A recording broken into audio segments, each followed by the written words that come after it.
like that, we're back with another Unpack presented to you by the To Be Fair Show and the GSH Podcast. It doesn't matter how you feel. All right, so we have another good one. This week, kind of branching off a little bit of last week's conversation. Has the left officially lost the culture war? We'll speak a little bit about what is the culture war. Where do we think the culture stands on some of these specific issues? And we'll address what has been a bit of a culture war issue over the past week, which has been the Jimmy Fallon firing. The free speech debate has really bubbled up. And we've seen some of that take its face to some HBCU campuses. But before that, we do have some guys here. The guys here. It's the three amigos right now. Hopefully A Black, he'll join us in a little bit. But I'm allow the guys to introduce themselves. Starting to my right. G, talk to him. What's good, everybody? It's G, host of the GSH Podcast, where we focus on family, friends, finances, freedom, and our future, and forget about everything else. Check it out wherever you get your pods. Just search GSH POD. Hi. All right.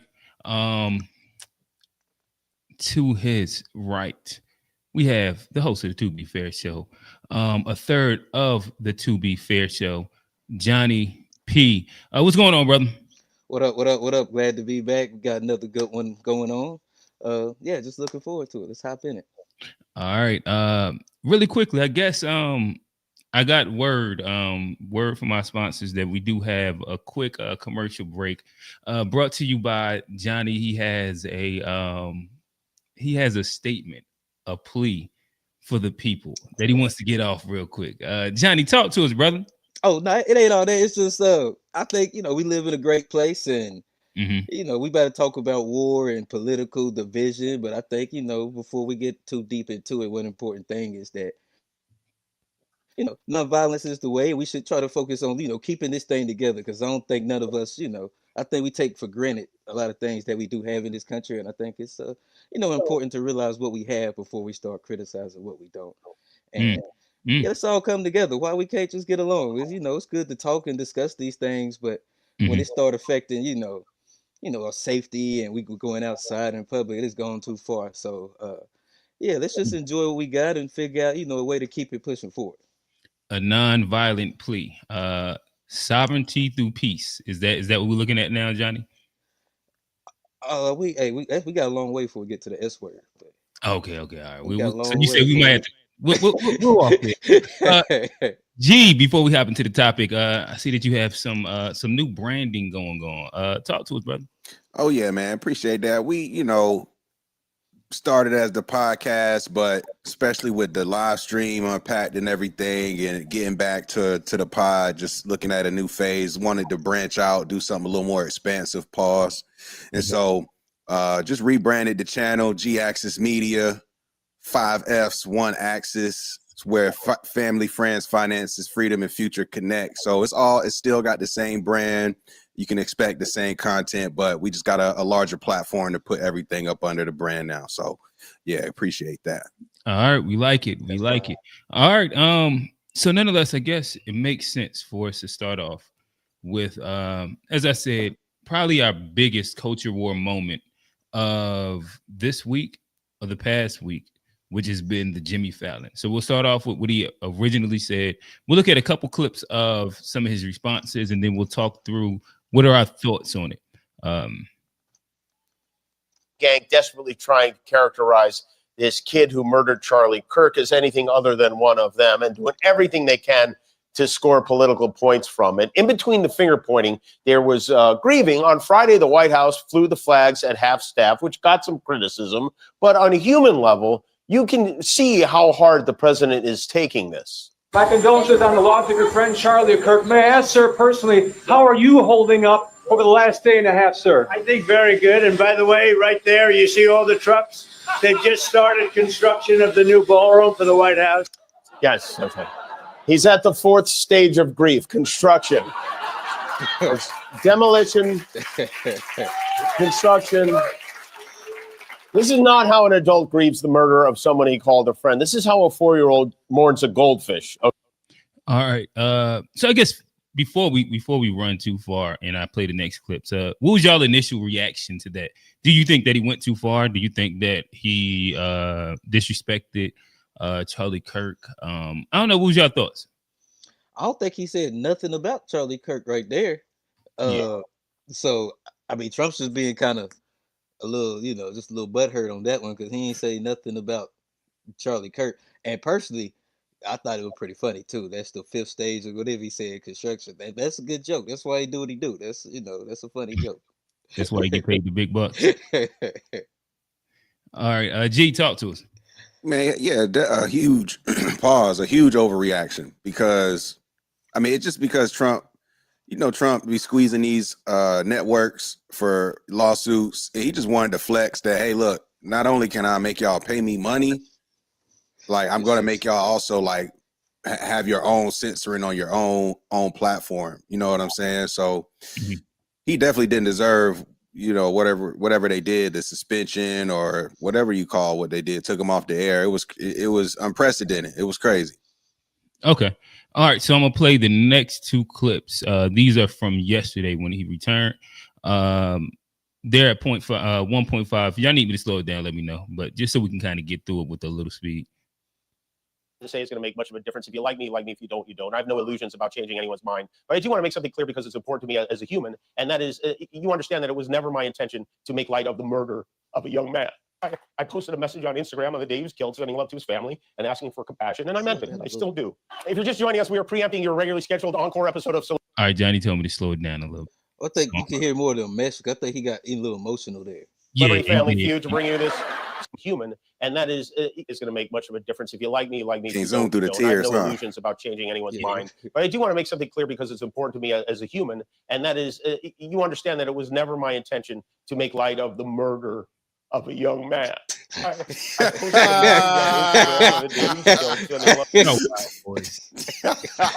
funny. That is funny. Bro, these fucking Hollywood ass niggas, man, boy. They like, let me get my mind. He was working on that one. Still do. If you're just joining us, we are preempting your regularly scheduled encore episode of Celebrity Family Feud to bring you this special report. I'm happy to be here tonight with you. I'm not sure who had a weirder 48 hours, me or the CEO of Tylenol. Some that I do especially want to mention are my fellow late night talk show hosts, my friend Stephen Colbert,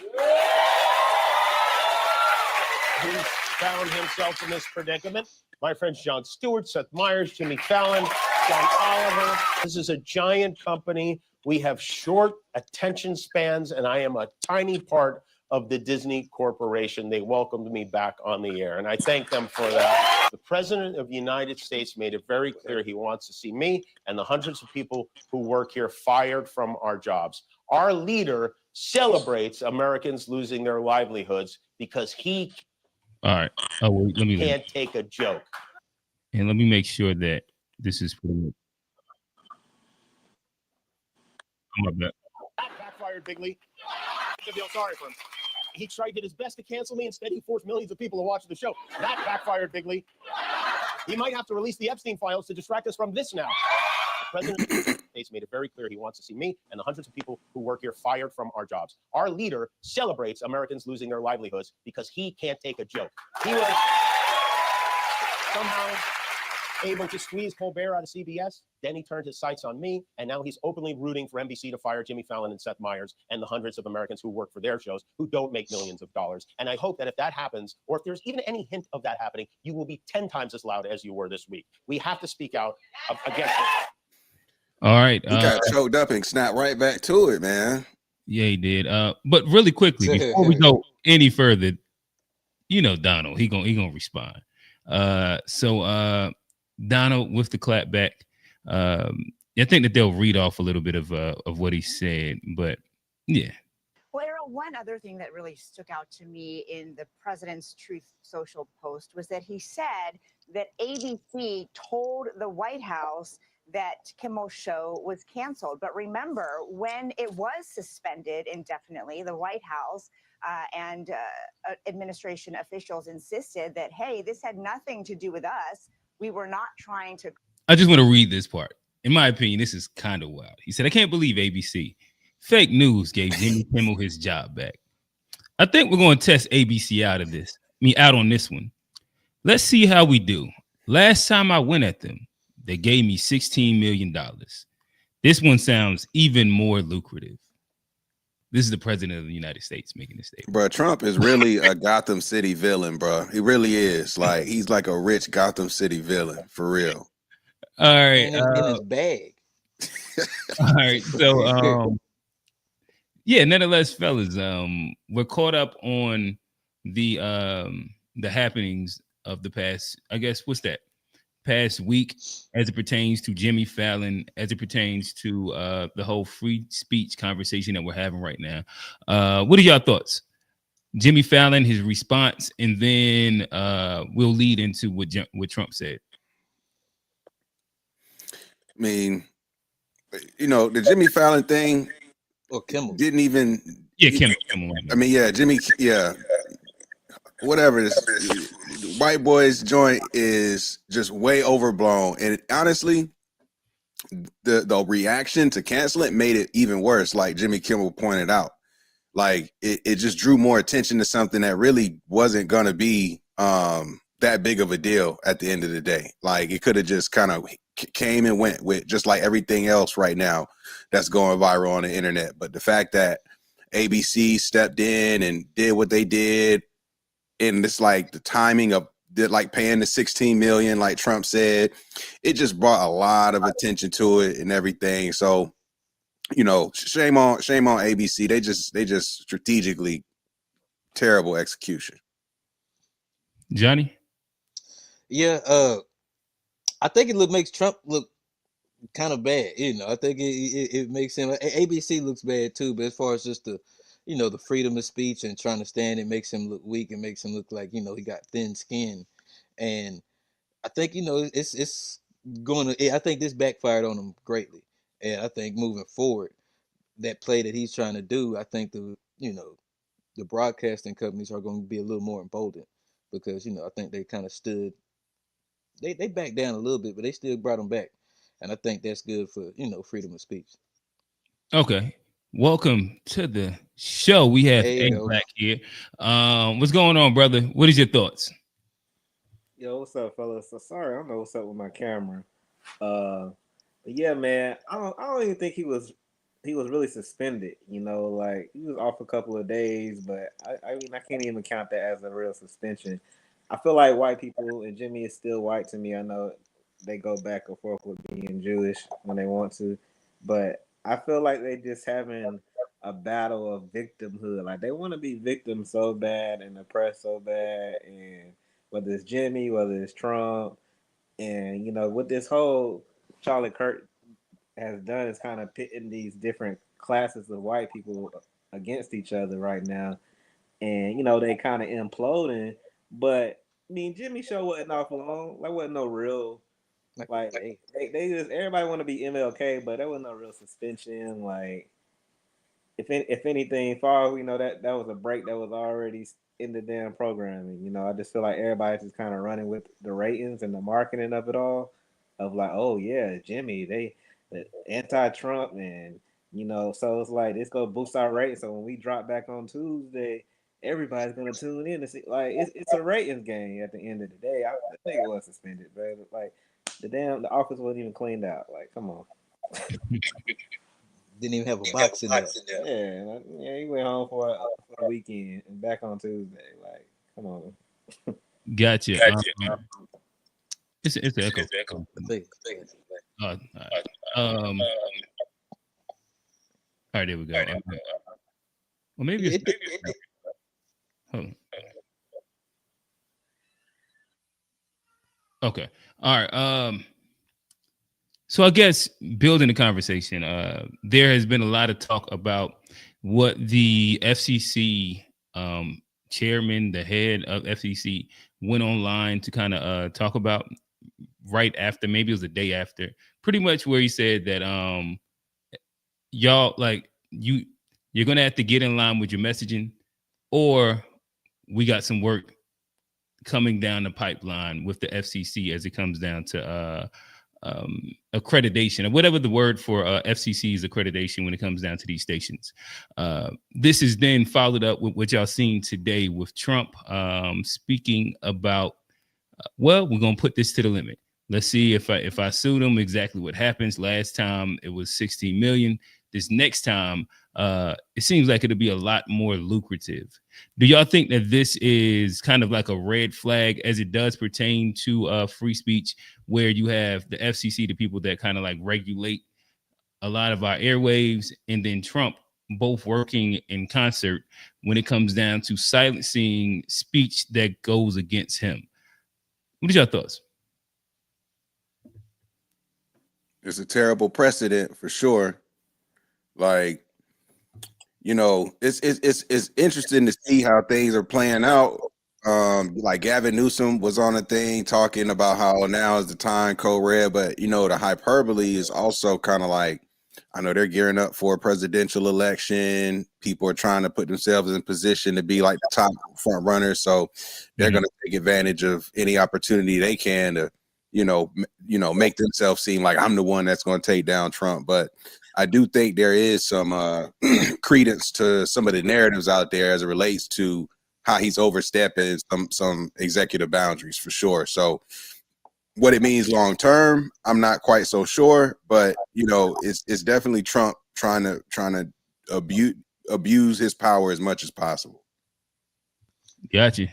Yeah, I think it's just and I don't even know if it's gonna work long term, but I think it's definitely him trying to, use his, go beyond his authority. And I think it does set a bad precedent, because I don't know if I can talk about cancel culture right here, because I know we're probably gonna get to that a little later on. But it's one thing to, do something off public opinion, kind of like what ABC did, but then to like use a government authority, I think that, opens up a can of worms. And when the next president gets in there, he's gonna do that, and then we'll just have this cycle of just bad news and very biased. It'd be a biased cycle that I think could just continue.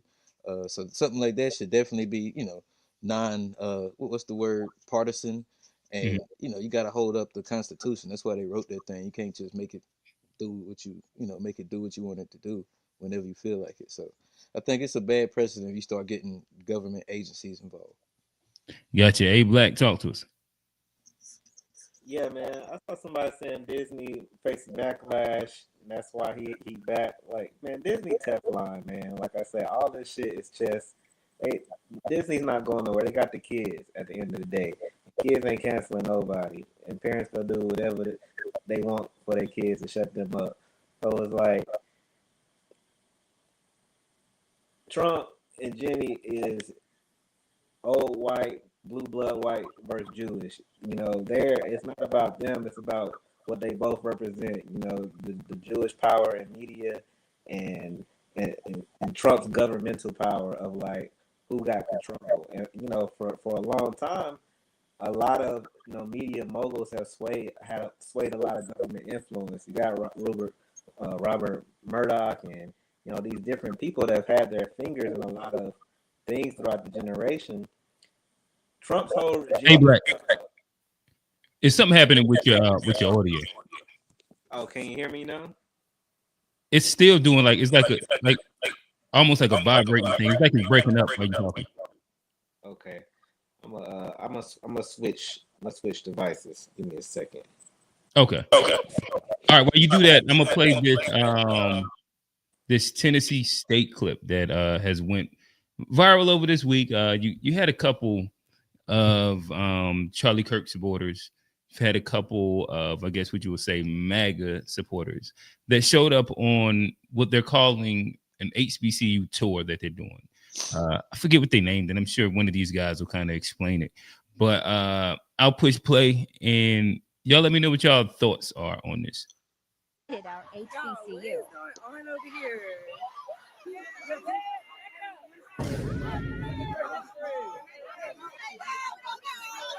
You called the East primitive, but what?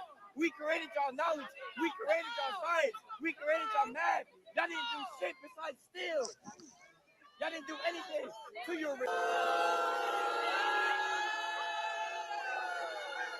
president makes shit. You guys touch children. You guys fuck. Showing them the door. We walking them to the door, y'all. I don't even know how they got on campus. We gonna figure that out, but I don't know. They need to get like a trespass, like penalty or something because Sending them off. Tell him it's that boy. He thought he was gonna come up like Charlie. yes, yes, yes. Say good job, TSU. Good job. Shout out to my Good. And here's another clip. The fearless debaters showed up unannounced at an HBCU in Tennessee, and it went as you can expect. Now, TSU was reportedly their first HBCU stop on what they called a fearless tour, inspired by Charlie Kirk. TSU said the group was unaffiliated with the university and was not authorized to be there. And of course, campus police escorted them off without any incident, while students booed and followed them to their car, with the group even claiming that some students stole their stuff and attacked their car, all while shouting Black Power, and even so expressing themselves in quite an angry manner, which is now being used online as some kind of racist or groper type of video. It's disgusting. And what these so-called fearless debaters are just part of a broader trend on groups touring campuses to create viral confrontations, which I would say aren't genuine debates, just performance arts designed to generate outrage and social media content. This move wasn't about debating, it was about creating some kind of controversial moment, which, in the end, some of them and their racist friends kind of got. All right. Listen, I just watched a little video with the two little motherfucking white boys with the motherfucking red hats on and all this going on Tennessee State campus. This the only question I got for y'all. Why is y'all always fucking with us? We ain't fucking with y'all, man. Leave us the fuck alone. Leave us the fuck alone. Y'all always come fucking with us for no motherfucking apparent reason. None. I'm not going over there fucking with the motherfucking Ku Klux Klan. I ain't going over there right now with a motherfucking Black Panther hat on and telling the motherfucking Ku Klux Klan, let's talk. I don't want to talk to the motherfucking Ku Klux Klan. Y'all always come fucking with us, man. Leave us the fuck alone. And then as soon as some motherfucking have, you the motherfucking victim. Yeah, it's motherfucking America. Yeah, you got the right to go wherever you want to motherfucking go. But why is you forcing your motherfucking self on us? We don't want to motherfucking talk to you, man. If we did, we'll come motherfucking find you. So motherfucking sick of y'all. Always come fucking with some motherfucking body. Take your ass to the motherfucking University of Wisconsin. Go talk to them. Go to motherfucking University of Idaho some motherfucking well. Motherfucking premeditated, coming somewhere just to start motherfucking chaos. Just so you can act like a motherfucking victim. All right, I got one last one.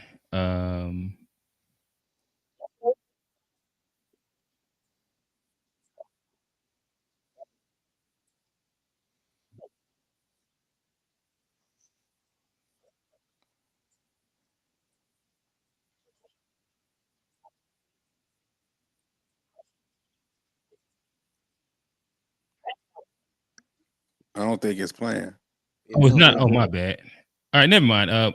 Well, we can move into the conversation. What is y'all initial reactions? I guess I'll throw to A Black. You were finishing up what you were saying as well. If you want to finish that, it's up to you. But yeah. I just come into this. I mean, shit. Plies took the words right out of my mouth. I'm just like I wouldn't even be angry. I wouldn't want to give them no reaction at all because obviously that's what they're there for. But like, why? And then it's also dangerous times to be walking around white. You got a book bag on. Like, what are you doing on a college campus? It's like that's just safety. But I hope people see this and don't like, let them incite them or let them like try to get a moment. Call campus police, call security. Escort them out, go about your day. Like, we be chilling. Like, niggas is playing football, basketball, trying to talk to girls, stepping, playing with fans. Like, nobody are sitting on college campus wanting to fuck with white people. Like, they're not plotting to fuck with white people at all. So, like, why? What are you doing on HBCU? Like, we didn't do nothing. We didn't kill Charlie Kirk. Like, we don't be doing nothing. We be fucking with ourselves. We got our own issues. Like, we don't be fucking with y'all. Like, what are you doing? Fuck with black people. I don't get them, man. But Hey, like I said, that's what I was saying earlier. They want to be victims so bad that they're literally seeking out oppression. You know, it's I like think going into the lion's den and then saying lions is dangerous. See, I told you they dangerous, but nigga, what are you doing in their house? Hmm. in the jungle. So I'm gonna play this last one. This was the one I was looking. Calling HBCUs the jungle? He I said didn't say that. lions. I didn't say that. He said lions. This is from their POV right here.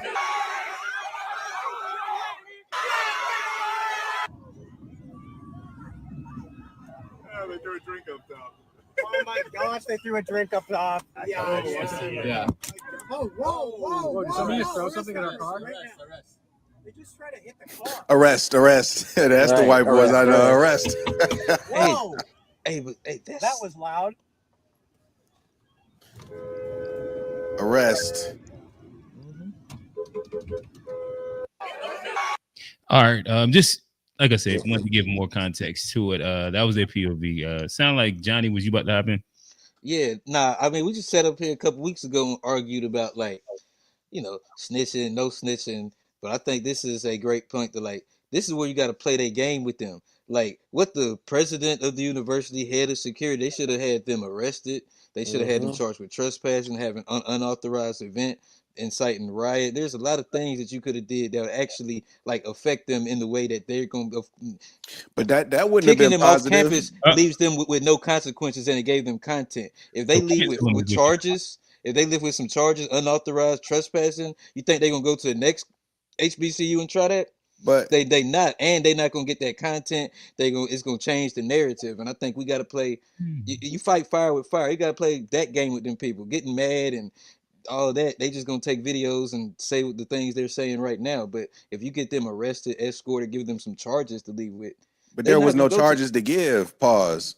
Like that's trespassing. They had an unauthorized event. Tennessee State found a way to is a state funded school. That's like saying you gonna charge me for walking around UNC Chapel Hill. They can't they can't make up a charge. There's plenty of charges they can that ask you you could to leave the campus. There's plenty of stuff. Like I'm saying, if you want to arrest somebody, you can't trespass on a state funded school. Like you can't have an unauthorized I'm here during regular. event I'm here during regular business hours.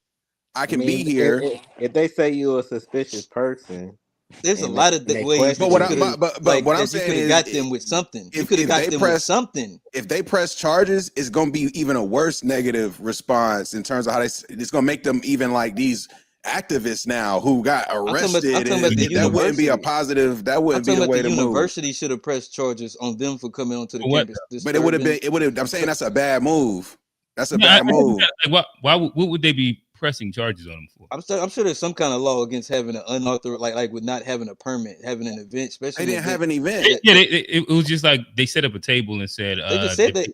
I don't know, but I'm saying they would have found a way to put a black person in jail, and I think that's all I'm saying. They would have found a way to do something and find us criminal, and something like that should be met with the same kind of consequence, even if it's a civil lawsuit. There's ways that you can play the same type of game that they play, and I think that's the only way they would, respond.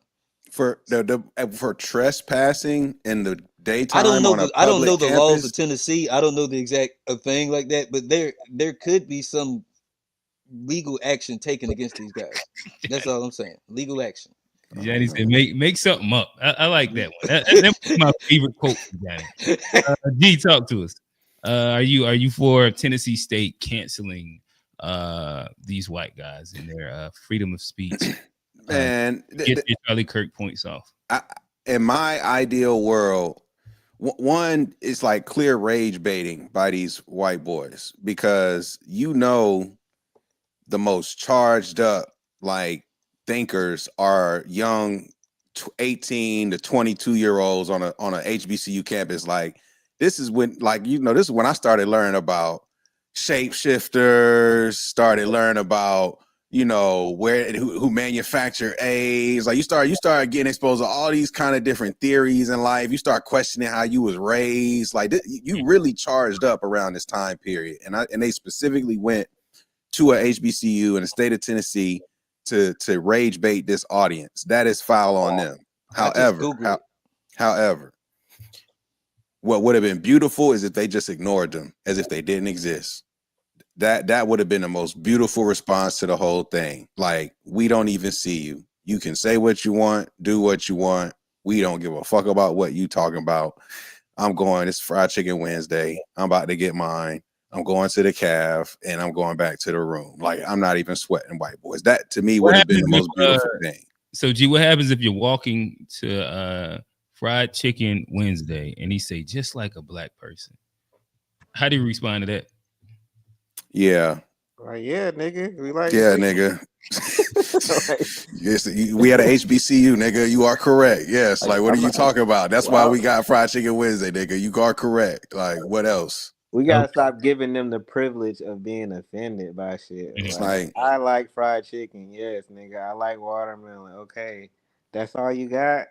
Like, well, I'm not. but it's like I also get like these kids, man. Like, you know, they are social media babies. If you're 18 to 22, you grew up like with social media at the forefront. So when we talk about how social media is impacting the mindset and the temperature, you notice like all these killers, these are younger folks. These are younger white boys who grew up in the social media age. They clearly don't have any type of emotional regulation.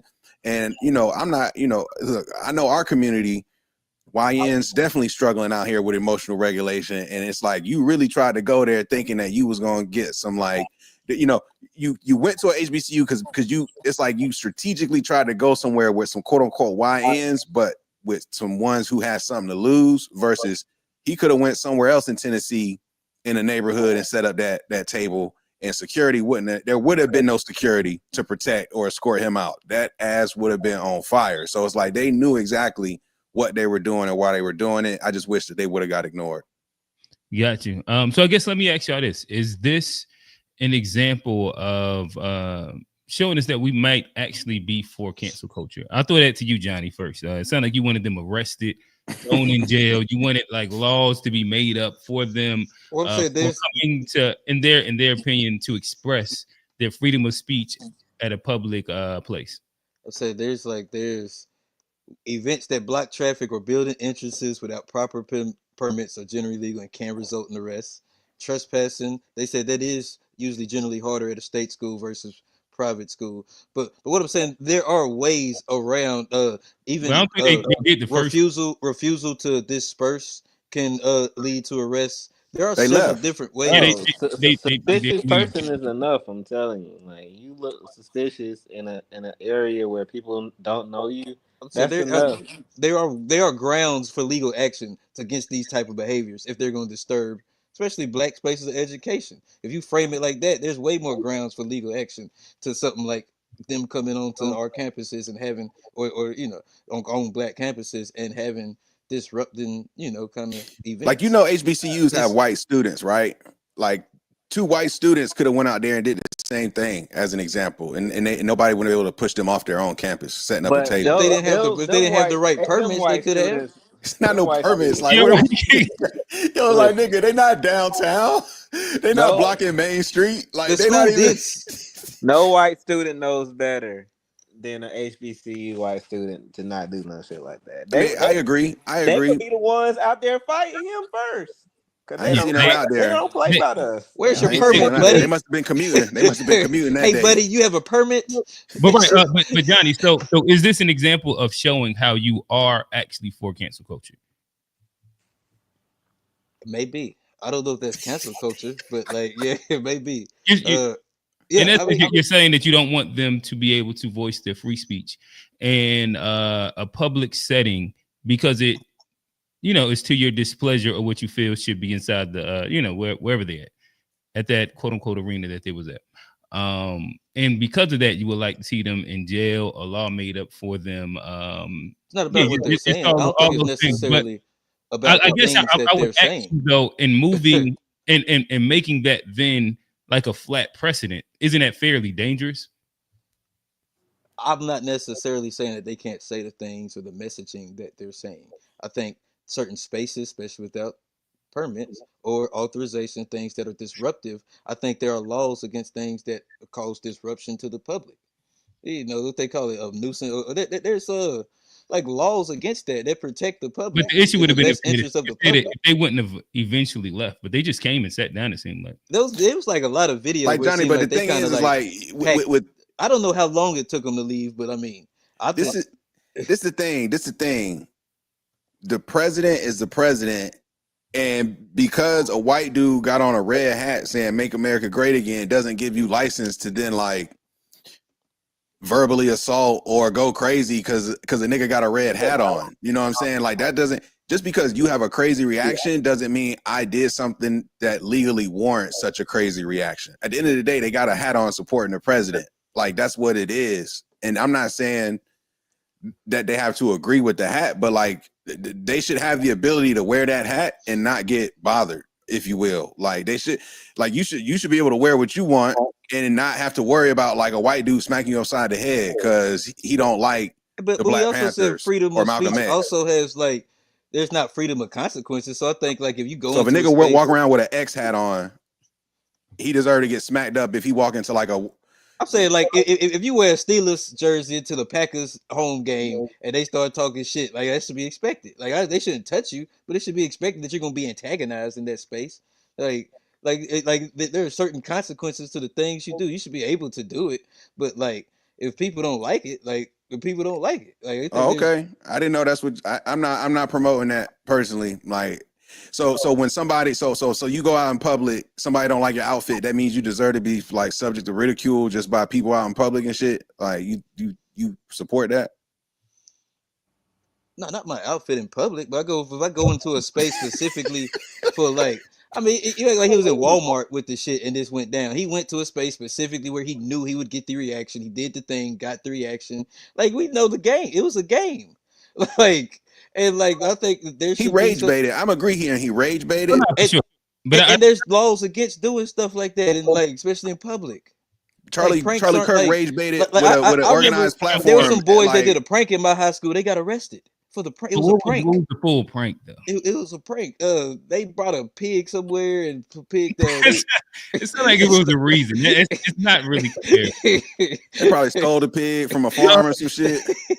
I guess a big fake pig. Like a quick POV in there. I do think that SG said that a lot of this was rage bait and was clearly for internet clicks. But I think that there's also a space that an overreaction is probably something that is also planned for that they can use as well.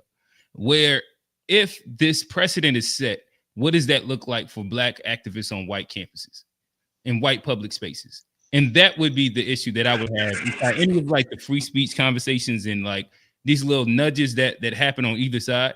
I think that for like, because in my opinion, I think that Black people, we do tend to be quote unquote activists often and go out in the streets, we'll march, we do all these things. But if we allow certain precedents to be set and accepted, then it will be interesting to see how quickly they throw it back. It's going backfire. Pause. But don't we also get arrested and get like kicked off of places and the same thing? Like there's we don't go protest. Aren't at there these white consequences places like that? a lot like of times? Plies said. And like for these actions too, a lot of times like just protest. Like if you start breaking shit or something like that, or refusing to leave, but that's key too. Refusing to leave, they left like, when they said leave. Used to have mad like protests during like that whole little statue era when my sister was there. Like people would march and do all that shit. During the BLM thing until they started breaking windows, they was letting niggas march up and down the street. Refusing to leave is key because I don't think they was on that campus for more than 15 minutes with the content they got. They couldn't have been there that long. Hey, they leave fast enough. Like they. I think they said it was pretty much 15 minutes. Like you know. Up. Now, I think the conversation changes if they're like, nah, plant the flag down. We're not going anywhere. We deserve the right to be here. Like then at that point, I would have loved to see campus police put them in handcuffs and then like give them an appropriate, face in the ground type slam. You know what I'm saying? And as well, I think something else that like inciting violence and like insults also matter inside this as well. Like if they were doing like those two things, I think that also is its own different thing. And them not being students on that campus probably goes a long way in that too. But I think what you were saying, it's a public campus. That's why they asked them to leave. And that's why it's like, as long as you leave, we don't have any issues. But like now that we've asked you to leave, once you now start not obliging. Now it's like you breaking a rule. Like we asked you to leave per policy, you didn't leave per policy. Now we got jurisdiction as campus police to do X and Y and Z. So, I think they could have, just like the law goes against us a lot of times. I think you can take advantage of this spaces that we run and that we own to put the law in our advantage sometimes. Where like there's been times where like black people, the law has been unfair to us, and I think I think it's just you have to fight fire with fire, and I think that's the only way some people. I don't agree with that. I don't agree with that philosophy. Fight fire with fire. Lock their ass up, bro. Hey, Black, talk to us. Yeah, man. I feel like I don't think it's cancellation per se. I mean, you got to have something to be canceled, and I just think it's like holding them accountable, like they would do us. Like it's free speech and enrollment, and then it's like purposely disturbing the peace and inciting violence and like all the things that they say that they would say that we were doing in a situation like that if it was reversed. That's all. Like nobody's saying put them in jail for life or and nothing like that, but they need to be locked up. They like for disturbing the peace or something. Wow. So I asking you, I guess that's crazy. What's a really conservative campus? Would you say South Carolina is a conservative campus, Johnny? Nah, Clemson's more. Clemson. All right. So do you think that the same should apply if BLM protesters went and put up a table and said, "Convince me that like slaves weren't indentured servants," and he just sat there? I mean, should they me thrown? Well, I was asking not Johnny, A Black. You gotta have permission on these campuses to do certain things. So if you have been able to set up a table or something and the campus give you permission, then cool. But if you're doing it like on some guerrilla shit and you're not supposed to be there and then you're asked to leave because it's inciting people, then you should have to leave, But like, but then you should get arrested if you leave. No, you should get arrested if you resist. Okay, yeah, I think that's fair. All right, yeah. Now, if you walking out, like that's the only video I've seen with him. He's like he walking away, and they turned up or whatever. But if you're resisting, are you saying I'm not leaving? Are you doing some shit like that? Then yeah, you can get arrested for disturbing the peace. You inciting a riot. Like they've said we've incited riots for less. So yeah, like but cancellation, like I say, it ain't condemning or anything, but if I go into a white space doing some super black shit, I'm going to aggravate some people. Like, damn, that's just life, though, ain't it? That ain't life. You don't just go to a all white space and be in there screaming Black Power and let's talk about slavery. Were they screaming white power? Like, what were they screaming exactly? That's I guess what I'm saying. I think their prompt was something about DEI and immigration. I'll look it up. Let me. Now look, if you go on an HBCU campus and you on some like blatant white nationalist, white power, and that is arguably like a hate crime, arguably. Mm-hmm. But yeah. I don't think this is what took place. This is what I'm saying. Like they very strategically teetered a line of like, let's be very clearly race baiting, rage baiting. While at the same time, let's not make it racial, quote unquote. That is a disturbance of the peace. Like I think like if some black people showed up that weren't students at a campus to Clemson or some small school somewhere, Wofford, and they didn't have a permit, especially a smaller school. Let's say Wofford. You don't have a permit. You come in there and set up tables. Tennessee State ain't a big school, brother. You say what? Tennessee State not a big school. That's why I said Wofford. Wofford's probably more comparable than Clemson. But Wofford's a smaller school. But there would be consequences. Like whether it's a ticket, whether like you might get asked to leave, and that'd be the best case scenario. But like worst case scenario, like it's a chance you'd get arrested if you did that. Best case scenario would be you walking out and just, can you please leave? But like if you did, there's a chance you get a ticket, or there's a chance that you get arrested. These were their prompts. DEI should be illegal and deport all the illegals now. Yeah, get off our campus, bro. Like, what? Lock his ass up, A Black. Lock him up. Lock him up. Lock him up. Lock him up. I'm like, why lock him up? why you here talking about that? Like this ain't your target audience. Like you clearly trying to create some shit. We not making on immigration laws. We not making on immigration fuss. We not in the immigration conversation for real, for real. Like if you care so much about that, go to the powers that be. Why you at a fucking HBCU? Like that makes no sense at all. Other than you want to rage bait like G said and cause some shit. Which to me, What if a FBA went there with a anti-tether sign? Would that be the same sort of like energy, or would you let them live on campus? I would let them live. I would let them. I would let them live. I would let them live because as Where's that irritating when as it said you paying goofies?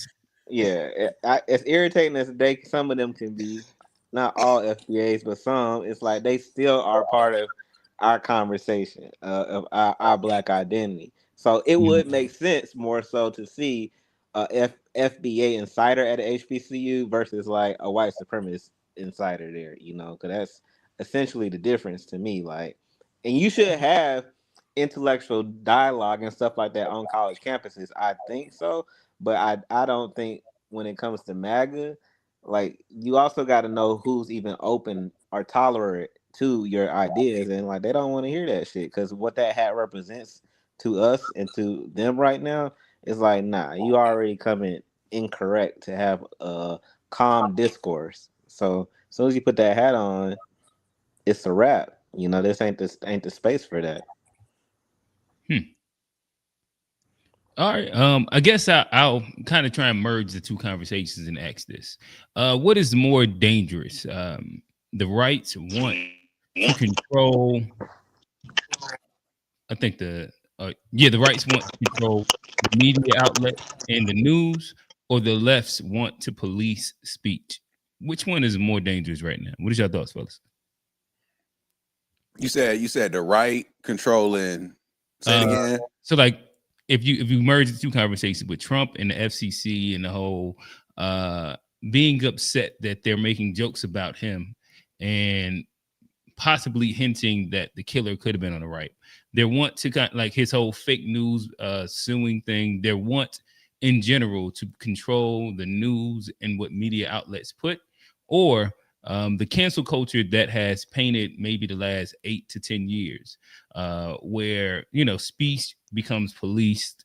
You got to walk on eggshells about if you're like saying the right pronouns or like in any of these things. What is your thoughts? Oh, I think there's a big difference between, and sometimes the left does this too, but when it becomes like law and you're messing with government, I think that's a way dangerous precedent than like if you just get a group of people over here that want to like boycott something or cancel something. I think public, getting public opinion and public approval, like that's a positive thing in democracy. If there's a lot of people that don't like something, they should have the ability to not buy that product or not consume or not use that service. That's totally different than really blocking and making it law to have to do something just because you don't necessarily like it. And we're in capitalism. If you got a product and enough people stop buying it, the capitalist part of America is going to make adjustments accordingly. And I think that's the whole basis on cancel culture. It's like if you can affect the bottom line, then you can then get change versus going to the government agency and just be like, nah, don't say that. I think that one is way more dangerous. G, talk to it. I think the most dangerous one is because it's the president. Just because it's the president, it has more power. But it's one side of a different coin. It's all at the end of the day cancel culture, controlling speech. The cancel culture on the left is about pronouns and shit like that. But just because you don't get policed on pronouns, now you're getting policed on what you can say about people in power. I'd much rather watch what I have to say as it relates to like some pronoun shit than have to worry about like what might happen if I speak truth to power. So that's the most dangerous piece of it all. If if that right as Americans is compromised, then we officially have started to see like the beginning of the end. Got you. A Black Talker. Yeah, I think the opposite. Like, I think the thing with the stuff with the president right now is mostly, if not all, ego based, and oh, you mean to me, I got to get you tight. I think that'll pass. I think what the left has been doing has been going on for a few years of them kind of normalize certain agendas, certain languages, certain um, ways we are perceiving this culture in general, with the pronouns, with the with the trans, with the gay marriage, all of these things, and now how you speak to people has all been kind of the left agenda that I feel like is already kind of in place and been going on for a while. And I think the shit that Trump is doing and the Republicans is like on some page, like, oh, this is what y'all do, so we go do it. It's as dangerous as what the left is already got in place right now. I think the Trump shit will pass. And I, he's gone. A lot of that stuff won't stick. But I think what the left has been doing for a few years is sticking, and is a lot of stuff is kind of starting to be normal through the agendas that they're pushing. Okay. And also, I think, like, I mean, there's some merit to the left. I mean, even as black people, there's certain things like, as far as like, white, you can't come on, TV and say the N word. You can't hard R on national TV, anymore. You'll get, that's kind of based on the principles of cancel culture. So there are some positives that have like kind of helped us out as far as like, there's a reason why like a lot of the. I don't know, I didn't know Johnny. that. I'm learning that you are like a fairly like pro cancel culture guy, and there's nothing wrong with it. It's just a I'm new. not saying not That necessarily. It's I'm not a learning. cancel culture thing, but I think if the people, like, I'm for like, majority like wins a lot of time. Like if it's a vote, I think, people, So people. we're saying people being openly racist is a form of cancel culture. Well, I think before it was called cancel culture, I think that's a part of the reason why a lot of people, But yes, I think the answer like, to that the also would be yes. foundation of it. And are You you say, pro that or not? Are you against that? Pro, I'm not. I said there was some merit in cancel culture. I'm saying even as black people, that's one of the things where it helped us. I'm not saying there's nothing wrong with that, but I'm saying there's times where it goes, too far that we don't necessarily agree with it, but it's still not as dangerous as getting into the government. I was just, saying one time where it helped us out. All right. So nonetheless, as we walk down the free speech conversation a little bit and make our way into the culture war, so just staying at the free speech part of it, does there come a point where we should pay more attention to the echo chambers and what they're starting to create? I think one of y'all just made a point about how the majority of these mass shooters that have arrived previously in the past few years have been products of the internet culture. They've been young, they've been inside Discords, they've been in 4chan, they've been in all of these different spaces that tend to fumigate, quote unquote, hate, whether it's on the right or on the left. What is your thoughts?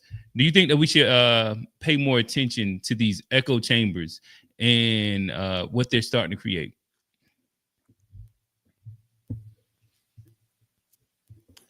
I think so. I think we definitely got to pay attention to what's going on with the echo chambers, but it's like, what control do you have over the internet for real? It's like it's gone crazy. It's like all the gaming community has chat rooms. It's just like so many different ways to like find communities of people and get influenced in certain ways. So it's like, it's just a shame that like too many people are detached from reality, in my opinion, where they live their lives and they get their fulfillment based off of these online environments. So I think that's just something to watch, but at the same time, honestly, I don't know watching a slow death, if you will. I don't even know why it needs to be watched more so than just making sure you don't fall victim to the same traps, because it's so easy to get lost in the algorithms. So are you saying that we should pay attention, or you were saying that we should? I think we got to pay attention, but we can't get. It's like the challenge of paying attention is they'll rage bait. The algorithm will rage bait you into a wormhole or some shit where it's like, if you're not like mentally, emotionally strong enough to understand that you're getting fed things, you could easily be influenced. And especially when you talk about fake news, misinformation, deep fakes, all this stuff out here, even the best of us can get got with fake news, fake information, thinking something's real when it's not. So that's why you at least got to be aware of what's going on in these rooms, because a lot of misinformation is being spread and is the foundation for a lot of this stuff.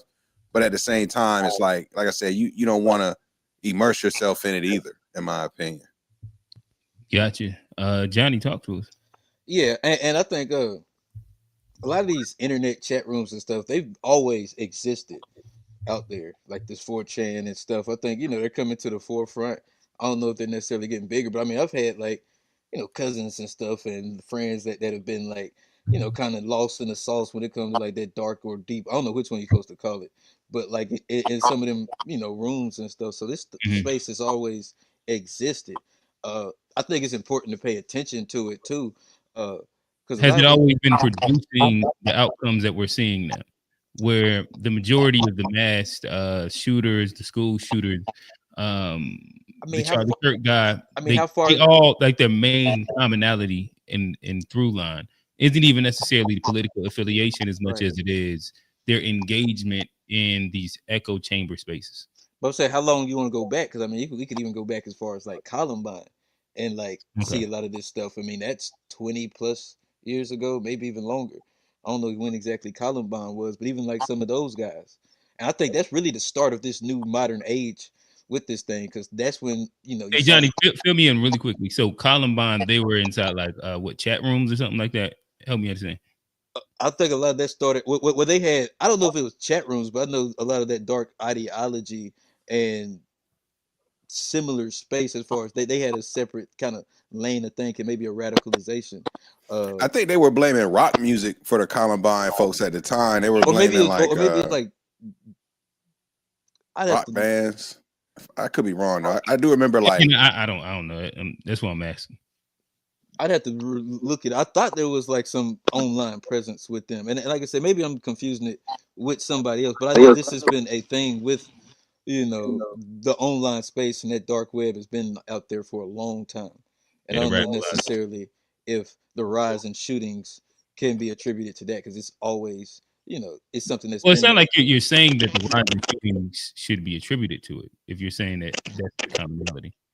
So it's always been there. So I don't know if it, and maybe it's because they're getting more popular. I don't know exactly, the stats on that, but I do think it's something we should pay attention to, because I think even outside of people just being there, I think it shows like the mentality of, it's like a lot of these groups, they're marginalized groups, or there's something missing. I think it tells a lot of like the psychology of people, even when you see them talking to certain things. A lot of times they're missing something, or they're reaching for something, searching for something. So I think it is important to be aware of these groups, but to also know why people are like going in these echo chambers, and what what it says more about them too. Hey, Black, talk to us. Yeah, I missed the original question. It is are we pretty much just branching into a free speech conversation? Does it come to a point, or has it come to a point where we should pay more attention to these echo chambers and what they're starting to produce? When you look at the through line of pretty much all of the mass shootings and school shootings, a major through line to all of them is not necessarily political affiliation, but them playing inside like these Discord servers or 4chans or like these spaces of the internet. We see what it's doing to the Unpack Discord. Yeah. I mean, I say definitely, like, if you dumb enough to talk about stuff or do certain things on there that are incriminating, then lock them up. Shit, it's people that creating these little groups and doing child porn. They they gun trade. They're doing all type of stuff on there. So I much as I want privacy and stuff. I'm also not like talking about crazy shit in group chats and online because I know all of this shit is being monitored. So I mean, yeah, it if it's go you online, it ain't free. Free speech is right here where you at. But when you are going through a medium, an apparatus, it's not necessarily free no more if you don't own it. So once you put your voice on a Twitter, on a board chat, on Telegram, all these little apps people be using and stuff, and when you skip over the terms and conditions and shit, people not reading that stuff. You don't own your speech anymore. So if the police want to get a direct line into it, or the government, so be it. You gotta learn how to be darker because the web ain't no more. Yeah. Hey, Black, just and not to cut you off, I'm gonna throw right back to you. But I will say, Tyler Robinson, I want to say his name is. A part of the police's investigation was them going through his discords and looking at the things that he had said inside there, and if there was any commonality and through line of what he speaks about inside some of these spaces. So yeah, again, just piggybacking to what you were saying to give a direct example. But yeah, keep going, brother. Yeah, I mean, to wrap it up, yeah, and I feel like it should be in the case if you flag or trigger something, then they should have the option. Like, I don't think it should maybe just be like overall all the time monitoring. But I feel like if you trigger something or you flag something, then there should be something to where now that they can see or they can start, searching for, commonalities or patterns or, seeing what you're up to. But just watching every single conversation, I don't necessarily agree with that. But I'm also at the point like we should know better to what we say, what we type, what we put online now. Like it's gone. The data is there. Like I was asking ChatGPT random questions about myself that I hadn't put out publicly. I think I said this on another show one day, and it was freaking me out that it knew the answers. Like, so it's clearly like getting data from my text messages or my voice or something because I hadn't even put this info out, but it knew the answer. So I'm just like, okay, it's siphoning data from everything. Hey, bro, what's one thing ChatGPT knew that you didn't expect? Like, so before I announced my fiance or posted it, like it knew that.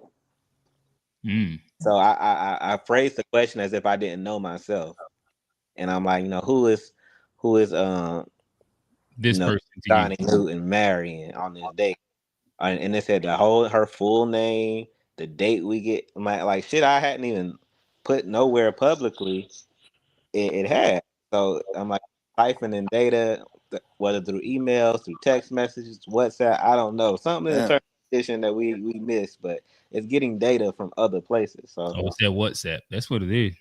Yeah. In one way it's cool, but like, hey, if you want to know something about somebody, you might could just chat GPT and it might know. Oh, you don't want to tell me? Let me see you this shit know. That's actually kind of scary. Yeah. Nah, that's past scary for sure. Where was my shorty at last night? Right, her location. And then you can train if you train Type your of nigga that AI. Johnny is. Johnny a wild boy, man. But not for real. If you train your AI, your model, it might can actually give you the answer. If you've been feeding That's it the certain scary context part. and information, it might know where her ass at. Johnny Pull gonna up, put a leash boys. on it. Tell him, Johnny. But all right. So speaking of leashes, is there pause? Is there a space where we should be putting a leash on anonymity online? Again, we're speaking now about like the dialogue that erupts out of these, like the 4chans or the discords or the Reddits and things like that, where a lot of people present behind anonymous avatars and give really inflamed opinions. Is there a case for regulating specifically anonymous spaces? Should anonymous internet dialogue be eliminated and everybody have to stand on what they say? What is your thoughts? I feel like this one. I feel like niggas who get on the internet and never show their face Uh-oh. should not be allowed. That's the so when I say this, so hold on, let me be clear. What do you mean by that? Let me be clear. Don't make Steve mad. Let me be clear. Hey, when I think about this is actually the start of why Discord started. If y'all remember. But go ahead, G. Let me be clear. I think niggas who get on the internet and live stream specifically, you or broadcast a show, but the whole show is just you showing everything but your face, and it's just your voice as the moderator or narrator rather of the content. Boys is gonna come at you, John. I think those niggas deserve they don't deserve to just be on the internet talking and not putting a face to the name. That's my personal opinion. The niggas in the chat, in the comments, on Reddit, I think you can have whatever alias you want, whatever name you want, say whatever you want, like have at it. But just me personally, if I had a code, if you're gonna be up here talking online and doing long form content, and you don't show your face, I can't even trust that you're a real person. All right. AI? You know, ain't trust it. Shout out to the we ain't even gonna speak to who exactly he's speaking about, this content creator. But nonetheless, it sounded like also that you were cool with the anonymity in the chats, in the discords, and the 4chans and the Reddits, where these people can inflame incendiary behavior, but not have to actually be accountable and stand on anything that they say. Yeah, I mean, because at the end of the day, if I comment, live streamer way more important than. I just feel like if you are just writing comments, that's not quote unquote. To me, that's just like it's just you can easily be blocked. You can easily like it's just a comment. It's just like I don't know. I just don't see it as the same. I feel like if you got a quote unquote platform and you're talking to people, but you never show your face, I just don't have respect for it. Okay. It's a very different nuance specific. It's just a personal opinion. But yeah, Johnny, talk to us, brother. I mean, I will say this. I think there is some credence or some, value to anonymity on some of these spaces. I mean, there's a lot of space where there's been, like the Edward Snowdens, and there's been time where these places have been actually beneficial to society in large. I've been waiting for them, one of them boys to drop the Epstein's file, but they still ain't did it yet. But I think it's some value in these spaces as far as like, if we live in a surveillance state, there has to be like a way to be unsurveilled. And I think, just leading to like, total surveillance. I think like in principle, in theory, I think there is some credence to like having an unsurveilled place in a surveillance state. I think it's just safety, but yeah, that's where I'm standing at. I've always stood there, and yeah, I think there needs to be a space where you can have that. The space for that is not the internet no more. That's dead. It's surveilled. Like if you're doing anything anonymous, it's probably something you're not supposed to be doing. There's really no reason to be anonymous unless you're saying something that will get a certain backlash. Maybe you're trying to hide from your job or whatever. It's no good reason to be doing. Not necessarily, because I think historically a lot of these places have been to fight against the establishment, to fight against oppression in certain places. A lot of these. What are these internet spaces that you're talking about? What are these chat rooms? I mean, I just said, but not necessarily just chat rooms. But I think there's spaces where like WhatsApp being encrypted is something that has been like helped out. Like, but has there been more crime in like little girls being sold on WhatsApp, or like of the course, internet breaking the WhatsApp is encrypted? Absolutely, yeah, absolutely, yes. I'm not saying that, but I think like historically, like there's been.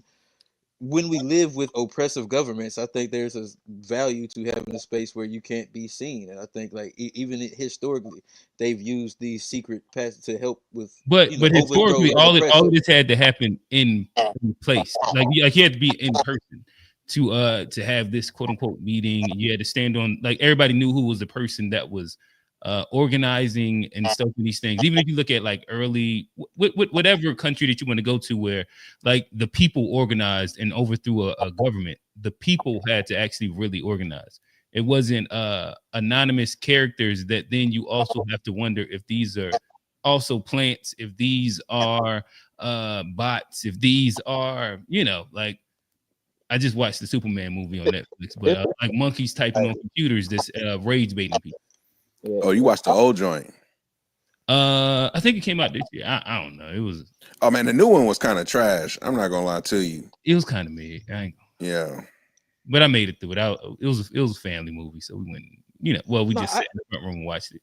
Go ahead, Johnny. Oh no, I totally agree. I think there's this pros and cons to everything. I think that's definitely like one of the downsides, and I think it's something that I don't have a solution for that. There has been a lot of evil that's been done with it, but I think as far as like messaging and things, I think it has been spaces where certain messages have been assimilated that have helped certain groups fight certain things. But yeah, there's a lot of bad that come with it too, though. I can't necessarily. Yeah, I guess if I was to throw a take out, I'm not really for the anonymity culture in my opinion. Close to what Ron Dwan just said, I think that you should be able to watch it anonymously if you want to. But like engaging, posting, commenting, I don't know. Like I think that to me, people use it as a veil to propagate messaging that more times than not they don't live by. What do we count as anonymity? That whatever the word is, like meaning you got to give niggas your first, last name, and address. Like what counts as like being able to show a face? Like, cause like, did your username got to be your government name? Like what counts as anonymity versus not?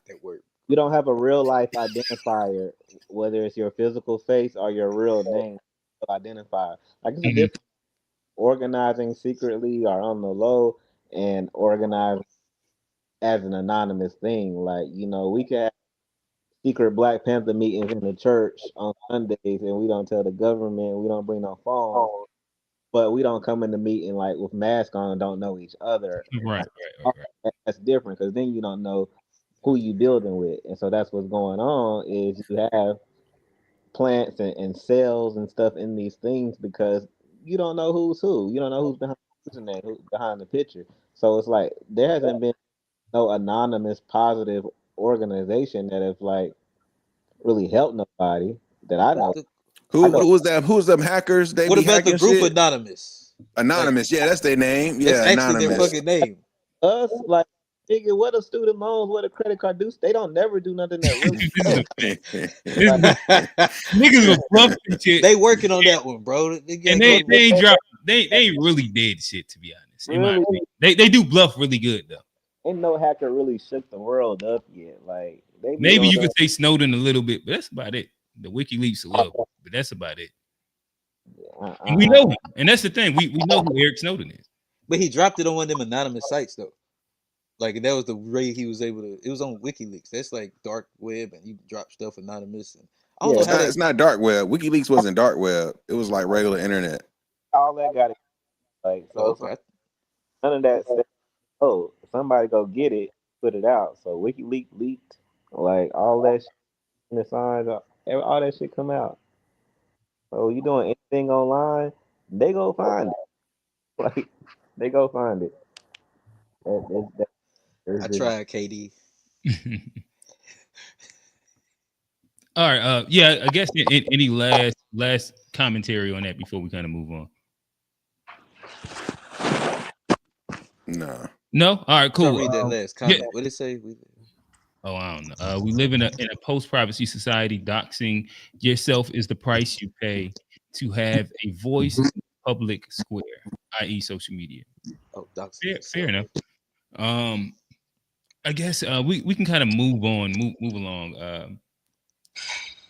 Cancel culture versus chaos culture, and this will lead us into us speaking about the culture war. We'll drop the call in soon too. Everybody that's tapped in, that's waiting. Shout out to our regulars that do call in. We have Steve, you got Old Man, you got Unc, you got Chuck, Kamu. G say turn them cameras on tonight. G said turn them. hey, That's what G said. Y'all heard what he feel. Especially if you got a channel. Now, it's a few niggas that always come up here. We ain't never seen their face, but they do a lot of talking. Could be That's a light fact. skin, could be dark. That's a fact. But hey, keep rocking. We love it. Pause. Uh-oh. All right. Is inflammatory speech the price of freedom or the cost of chaos? What happens when, again, we continue to allow toxic dialogue to fester without limits? What is the end goal to this? This inflammatory speech, it only seems that it's ratcheting up. What is the end goal? What does this look like in 10 years? We're gonna go back. It's gonna be crazy. But America is a place where they used to have duels, and that was public. I mean, that was a part of like Aaron Burr, Alexander Hamilton. That's like a real part of like American history. I done went dark on them, boy. Yeah, in several ways, like having duels. So you saying in 10 years we gonna be back to niggas having duels in the street? I mean, if niggas like, just say no, Johnny. You started off with a plea for nonviolence. Yo, but then he wanna, but then he talking about fight fire with fire. Now he talking about duels. Like that's why he wanted to be peaceful, but now he wanna fight fire with fire. I don't get it. That's why I started there. That's exactly why I started there. Crazy. Yeah, fellas, what's your thoughts? You can go, G. I gotta get this late. Damn. Question. We're talking about what happens when we let toxic dialogue fester without limits. So again, right now the inflammatory conversations are only doing it's only rising. It's only becoming more and more ratcheted up. We done went to calling people Yahtzees and fascists and Hitlers. Like it's not too many more words that you're gonna be able to get off and normalize. What is y'all thoughts in let's say a 10-year span? Like where does this lead to if we don't do some version of course correcting with this heightened toxic dialogue festering right now? It's so really parallel with the education and education that people are getting. If you got a strong-minded populace, then it won't fester long because it'll keep getting stamped out. But if you got weak-minded, influential sheep, then it can be really dangerous because you have these idiots out here really believing it. So it's going to be a matter of how fast and how much you can truly educate people with the truth and the facts. And when that is prevalent, then you can't have a lot of toxic shit festering out here. Gotcha. And I guess to give just a tidbit to kind of lean A Black will come back in a second. He disappeared.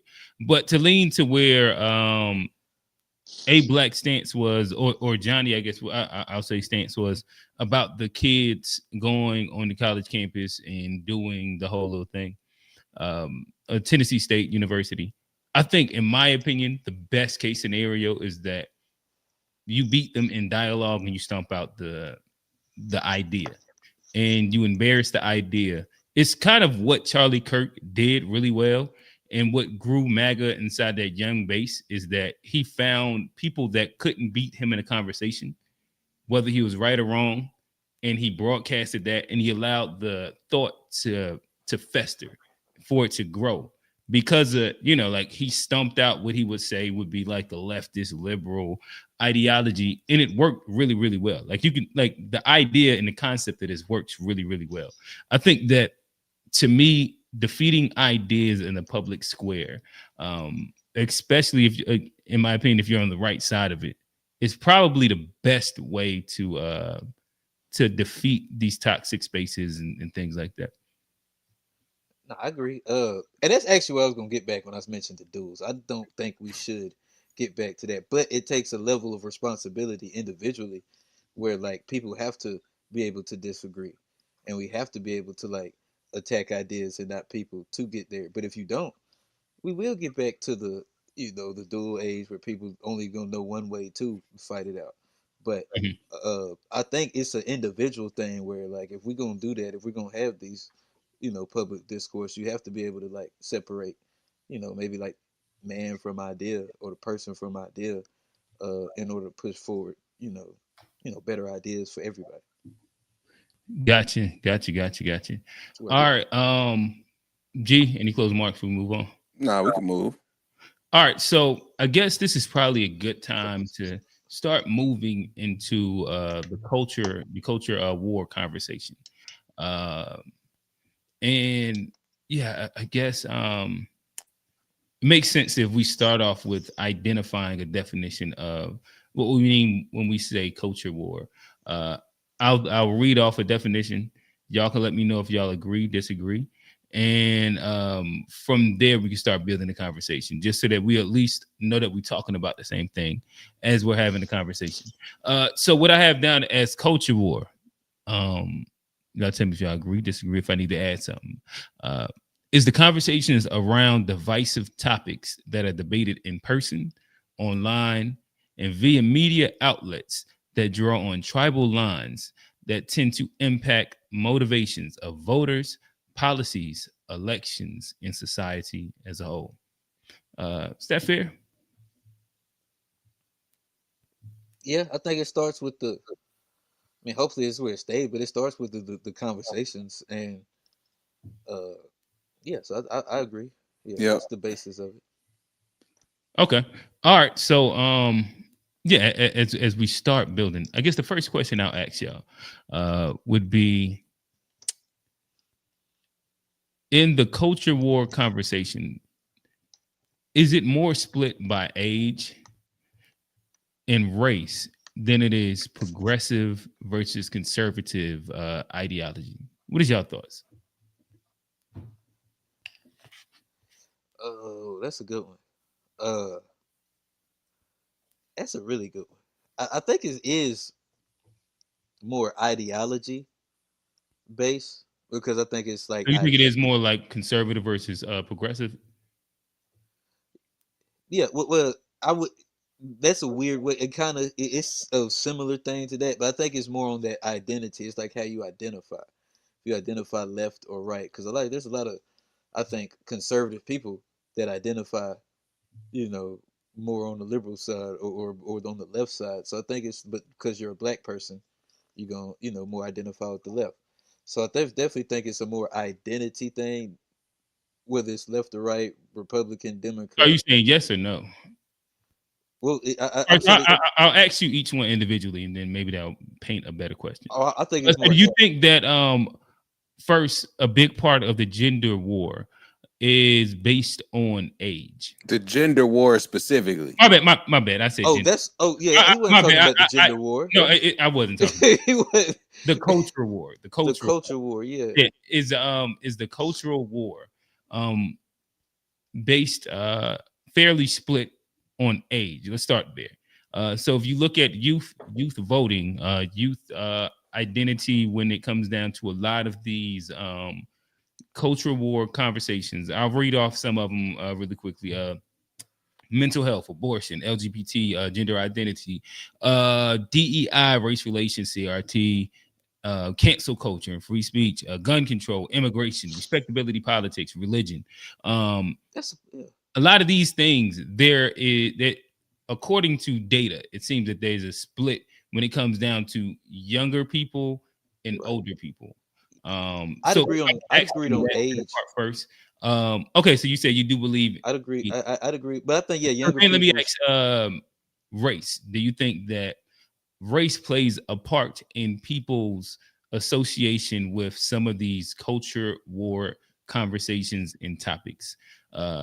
Being black, being white, being Hispanic, being I think that plays a part too. Absolutely. I mean, they literally, his whole platform, Kirk was talking about, was it the white replacement type? Like that's definitely like race for sure. But I think that's just it's a component of it. It's just okay. So and then do you think that those play a bigger part than people being specifically progressive and conservative?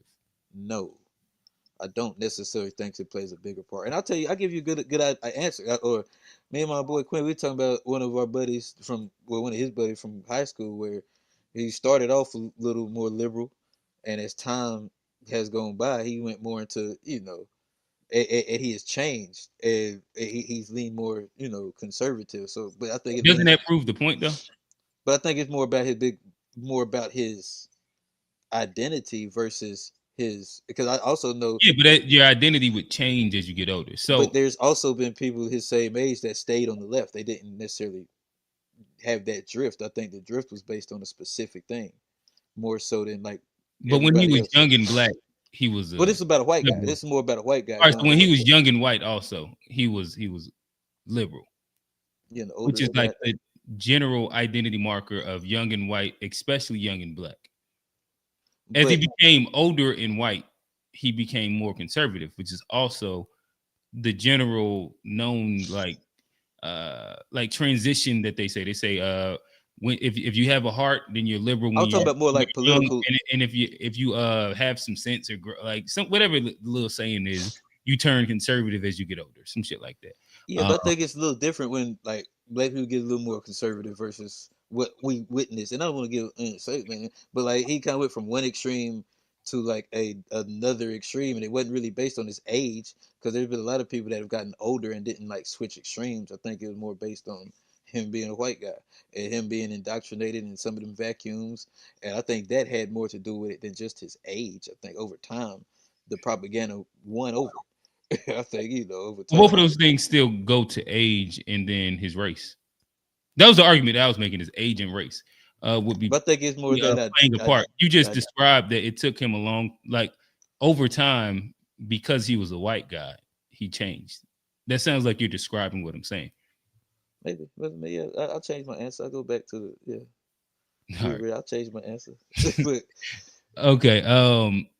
And all right. So, G, what is your thought? Progressive versus conservative. Is that where the real line is drawn at, or is there more nuanced when it comes down to race and age? Yeah, I definitely don't think the real line is drawn progressive, conservative.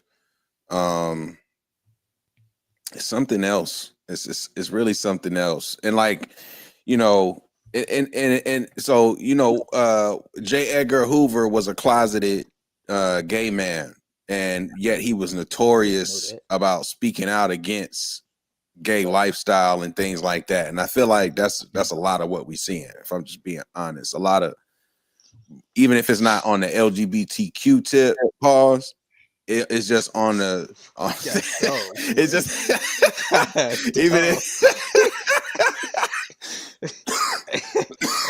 even if it's not from that point of view, it's from the just standpoint of like people vocally speaking out about things that they secretly enjoy. And so I feel like it's not so much a conservative progressive thing, because I feel like there are like quote unquote closeted progressives and closeted conservatives who don't want to admit that they like things about the other side. And the way that that's coming to light is what we're seeing here with all this craziness. But is it more based on the age and the race, or is it more about your ideology? Because it is a propaganda. I think thing the age that you have to go through before you have that transition. I think age and race. I think age and race the most, just off the fact that a lot of the rhetoric is undeniably centered around like white superiority and like white replacement. So like I would say like race at that point, but two age, because of social media factor. When I talk to Gen X and boomers, a lot of them didn't even never heard of Charlie Kirk until he died, as an example. And a lot of this rhetoric that we hear like on here, like for example, I never heard of like FBA and Tether until we started this show a couple years ago. It's like, if you're not of age to be on the internet, you're not even in the loop with a lot of this stuff going on. But a lot of the old people are the ones way more susceptible. Like, as soon as they touch the internet, they're the ones that are getting, they're not the ones out here hurting people to the silo, and I think it is about the indoctrination that you go through, which is more a mindset thing, because like, but how many of these killers are old? But I'm saying, but how many of these like old people once they get on the internet start talking crazy on both sides? I mean, they Get on fall victim to the Facebook. Nigerians with the scam. They'll give But up I their say, but they get on credentials. Facebook. They get on Facebook, and once they read about 13, 14 posts, they come back and be talking crazy. It happens in black families and white families. But it's a more But they not going out indoctrination being. thing. But they It's not. not But about their age or their race. It's a I'm falling in this silo of information, and now Well, no, I think that older people are definitely way more susceptible. old people will talk crazy, but they're not going out hurting people. But I'm not seeing that. I'm not seeing old people their going out hurting political people. ideology is is more based on like their identity, not necessarily or what they or what they think. But all right. So what we're talking about is the cultural issues and like where people saying that. But generally speaking, and I don't know, like it's as you say it, you keep hinting that people have to go through a process of getting older or getting indoctrinated. But again, like this is still a thing that takes time, and why people tend to it goes more times than not. It goes liberal, and then it like curves itself into conservative, and that's a process that happens over time, and usually it's early 20s. A lot of people start off as liberal, and then it curves itself into some conservative principles when it comes down to politics and or some of these culture war issues. It's again, it seems that it bases fairly closely to age, especially when then we like if we take abortion, or if we take let's take gender identity, and we look at how older people feel about it, and then look at gender identity and how 18-year-olds feel about it. I mean, I think age does play a part of it, a big part too. I think. I mean, I didn't deny that. I definitely think, but I think, yeah, I give you that. But I think the ideology, though, I think like America having these two things that you have to choose from plays a part in that too. Like no matter what age you get from, the identity, I got to be left or I got to be right. I think that creates a tribalism that's bigger than age or race. I think. But do you think the younger people even understand left or right versus the things they like and don't like? I don't even know if a young person even really understands the spectrum. Pause. Not really. That's of not a conservative pause. and liberal. To be honest, I think that to an extent they do, but I think that honestly, I don't think that they understand the full spectrum of conservatism. I think that they're more so confronted with and given liberal ideas first. And those are the things that are like, whether, we understand school, like especially public school systems, you're going to fall into a lot of like liberal ideology and teachings, especially if you go to like a minority-based school. Then if you're going to college, generally speaking, this is like Trump's whole push back against the education system, that they're indoctrination machines, is the idea that it leans more liberal as well. When you look on news, and we speak about like what comes on mainstream media and movies, and shout out Unc put us on the game that the Grammy said, you got to have two of these three. You got to have some gay people in there. You got to have some minorities in there, or somebody with like a handicap or something. I forget what it was, but don't have all three. So in my opinion, it seems like they're definitely presented first, whether it's right or wrong, with like liberal ideologies. I don't know if they're specifically given conservative ideologies, and more times than not, younger people to me seem inflamed at conservatism because of it's taught to them that it's almost evil. But I think go ahead. I think there's but there's a lot of young, like I think it's more like I think that's more social demographic, because I think like if you go to Utah, I think a lot of those even out there, they're being raised Republican. They're not being raised with liberal ideologies. When they go to college, they're like the majority of college kids are liberal. There are some Republicans. The majority, the overwhelming majority of college kids. But what percentage of the youth goes to college? Like is it 50%? I don't know that. All right, so the majority of the youth and how they vote is liberal. It goes Democrat.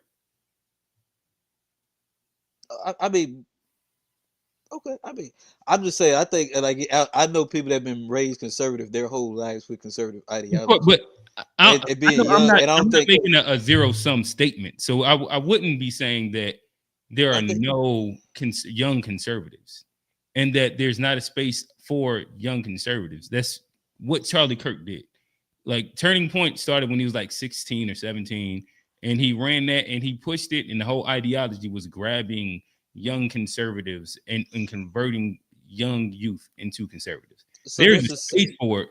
Nobody's making that argument. but that means they could be It's a left or minority, right.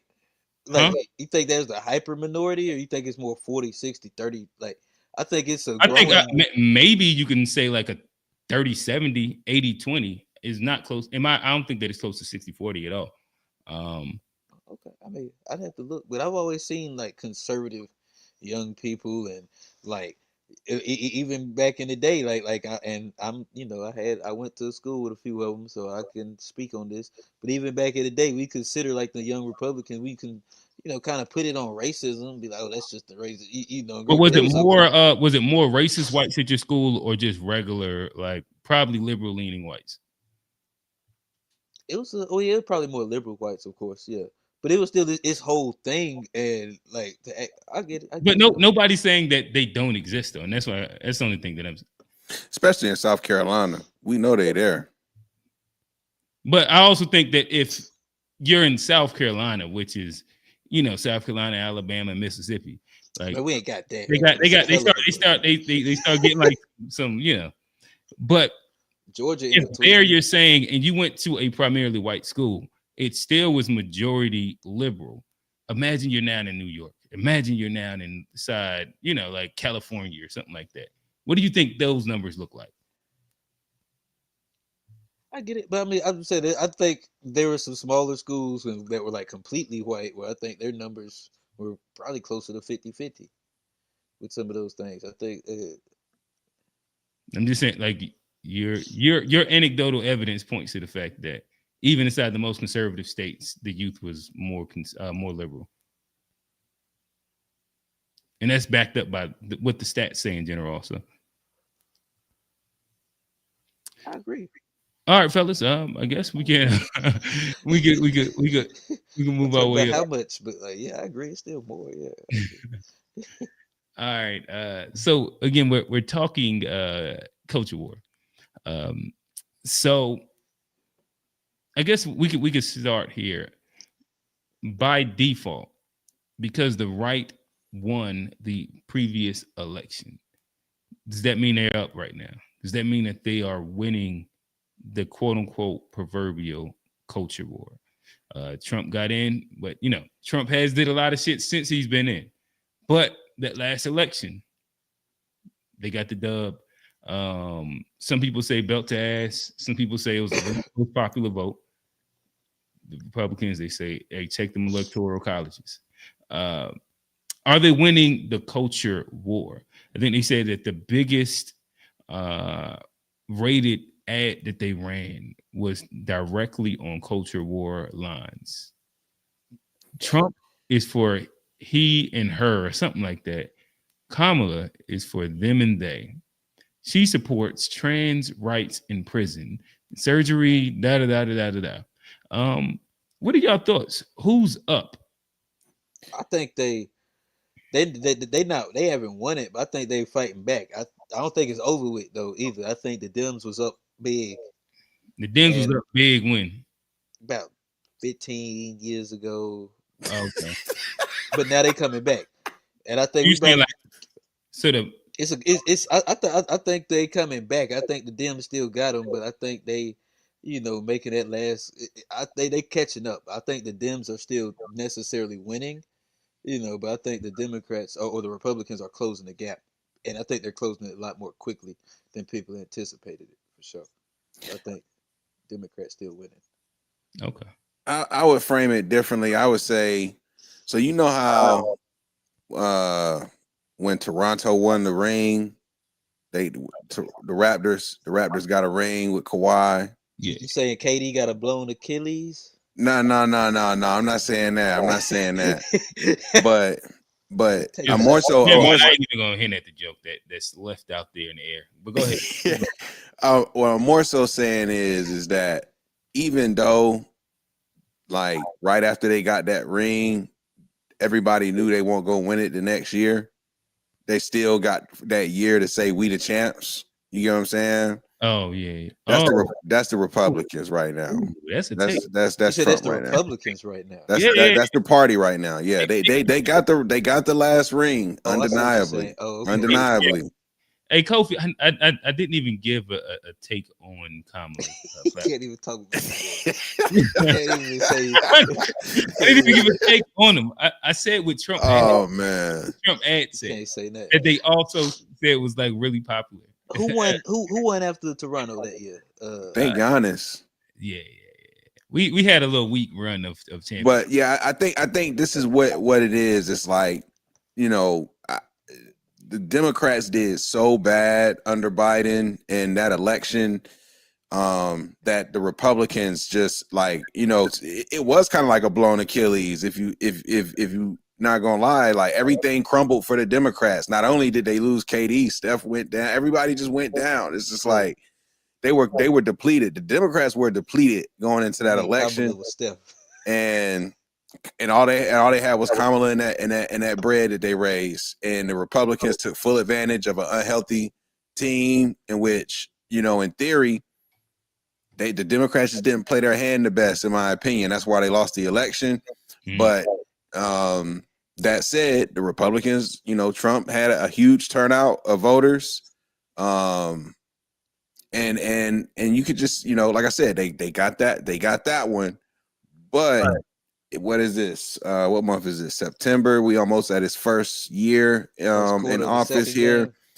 And I don't think it's positive. You know, They things still are not up, though. cheaper. You know, the tariffs are not yielding the types of results that he claimed they would yield. The cancel culture and all that stuff is not seen as a positive. But G, let him finish it real quick. hold on, but they up right now because like after the Republicans, like if this a new game, the Republicans are winning. You see what happened with the Jimmy Kimmel shit? Yeah, exactly. Yeah, that's a whole other thing. Like, I don't know if the Republicans are up just because of the Charlie Kirk thing, because honestly, there's a lot of moderates and independents in there too. It's like the part, like even Charlie Kirk, like in the Republican Party, they're at odds. The party is at like a civil war. There's MAGA versus everybody else. Elon Musk is going crazy again, taking checks away from a bunch of MAGA people on Twitter, on X rather. So the party is in shambles, frankly. Like they are at odds with each other. Trump is not delivering on any of the things that he really promised his own base. And the Epstein files, folks want to see them files, bro. Like that has not gone away. So I don't see his tenure as a positive thus far. Like what wins have the Democrat had other than like just watching shit burn? Yeah, that's the win. That's what I'm saying. Kawhi left the Raptors. That was all that it took. It's like it really wasn't even that he left, and that's that. And they're not competitive. This is Trump's last hurrah. He won't be here no more for them. He won't be able to do for so much. They're gonna lose their star. Hey, listen. If I was to throw back to a previous conversation that we did have, and I think that some of y'all were against a little bit of this technique or like the quote unquote strategy from the left that seemingly to what G is saying is actually working. When they said, well, we're going to allow them to show y'all who they really are, and you know that's going to work in our favor. And Trump subsequently ran up them executive orders. He ran up them tariffs. He ran down on niggas with ICE. He threw the National Guard inside every city, and he hurt Middle America while doing it. And unemployment rose, inflation rose. The farmer, the agriculture struggling. A big part of his base. Like, at what cost? Like, yes, Trump is losing, but like, you gonna do a bad campaign and be like, well, fuck it, watch what he do, and then like he fuck up. But like, it's people that's losing jobs. Like at what cost to them? But what outside of complaining, what else could the Dems do anyway? I don't know. The Dems are still struggling. The Dems, I'm not saying they're like a clear cut. They have work to do, but the Republicans are doing a lot of the work for them right now. They're at I don't odds. think They you had a could civil just. war. They It's gonna like tear me each other's cheering heads on off. Clemson's L's and being like, Turn that camera back on. I seen you backstage. Turn that camera back on. They gonna tear each other's head off. Pause. But yeah, nonetheless, Kofi gonna camera them boys today. Bringing Good job, G. the guys up here. Yeah, I know him. He's a favorite to the show. He's a Discord legend. He has to his name. Y'all see it, Kofi. I guess he's no longer the critic. He is Kofi the Heathen. I forgot to change that. What's going on, man? What's happening? No, but I like how the conversation is going. Pretty much what you guys said. All they gotta do is sit back and just wait for the Republican Party to just implode. My favorite advocates being devil's advocate at the beginning during this whole campaign. You know, I was saying this was going to happen, and you guys said I was being hyperbolic, fear mongering and all the other stuff. But Stephen Carr was the head of the FCC, and that was all a part of 2025. Mm-hmm. It's all happening now. I do agree that the Dems fucked up. Even Kamala Harris said, everything was fucked up. She's coming out with a book. Which is another fuck up in itself. Like way too little, too late. Pause. Yeah. She's doing just terrible. Yeah, well, she admit that. She's like, it was the book she has, some book tour she got going out, and she's saying, yeah, she didn't have enough time. Threw Joe under the bus a little bit because he didn't want to move. Remember, Joe Biden says, no, I'm just gonna be a one-term president. And he's like, nah, I could do it again. I'll do it again. So it was a lot of shit on the Democrats that they messed up on. But there were a vice president pick under the bus. Like, damn, she didn't take accountability for nothing. Basically, she was like, yeah, could have went with what's his name, Booty J. Oh yeah, because he was Jewish. And she's like, I understand that because remember, I'm saying the reason why she lost because of not enough time. 1, 2, she's black. 2, she's a woman. So her thing is saying like, wait, you want the American people to accept a woman, a black woman, and a Jewish person? It wasn't because he's Jewish, brother. No. I'm telling you what her reasoning is. That's not why she said. She didn't say because he's Jewish. That's what she said. I could have sworn. She said because he's an alphabet boy. Oh, you talking about Buttigieg? Correct. Correct. Oh, Buttigieg. Yeah. No, it was another person. You talking about Stein? You talking about the Pennsylvania? Yes. Yeah. I was talking about him. Yeah, Buttigieg. Yeah. She did say that about him too. But again, I get it. Kamala just said, I'm going out with all the identity politics. And then still try to be like, oh, but the Democrats have superstars. It's like, you liar. Well, I personally do think that a lot of people hate her. Jasmine Crockett's a superstar. I think Gavin Newsom is close enough to a superstar. Like he is like the classic establishment Democrat face, look, talk. They got a couple people that's in the running that's coming up. That what's a Democrat? What's in the AOC is Newsom and AOC are the superstars. Yeah, but AOC too young. She's not gonna get no traction. She's too young. She just got here. Well, I don't know. Everybody's known AOC for at least the last 8 years. In a minute, man. I mean, 8 years, but the social media era love AOC also can pull from MAGA, and that's one of the main things that Democrats could benefit off of is that like she sells out Trump country, right? Like that's not something a lot of like her and Bernie about the only doing the oligarchy tour that they were doing. They were pulling on bigger crowds than Trump. Yeah. And she's like respectfully, like she's got a look that's marketable. Like AOC could do some damage. The only thing I want to push back on when it comes to identity politics, Q, I don't know if I misheard you wrong.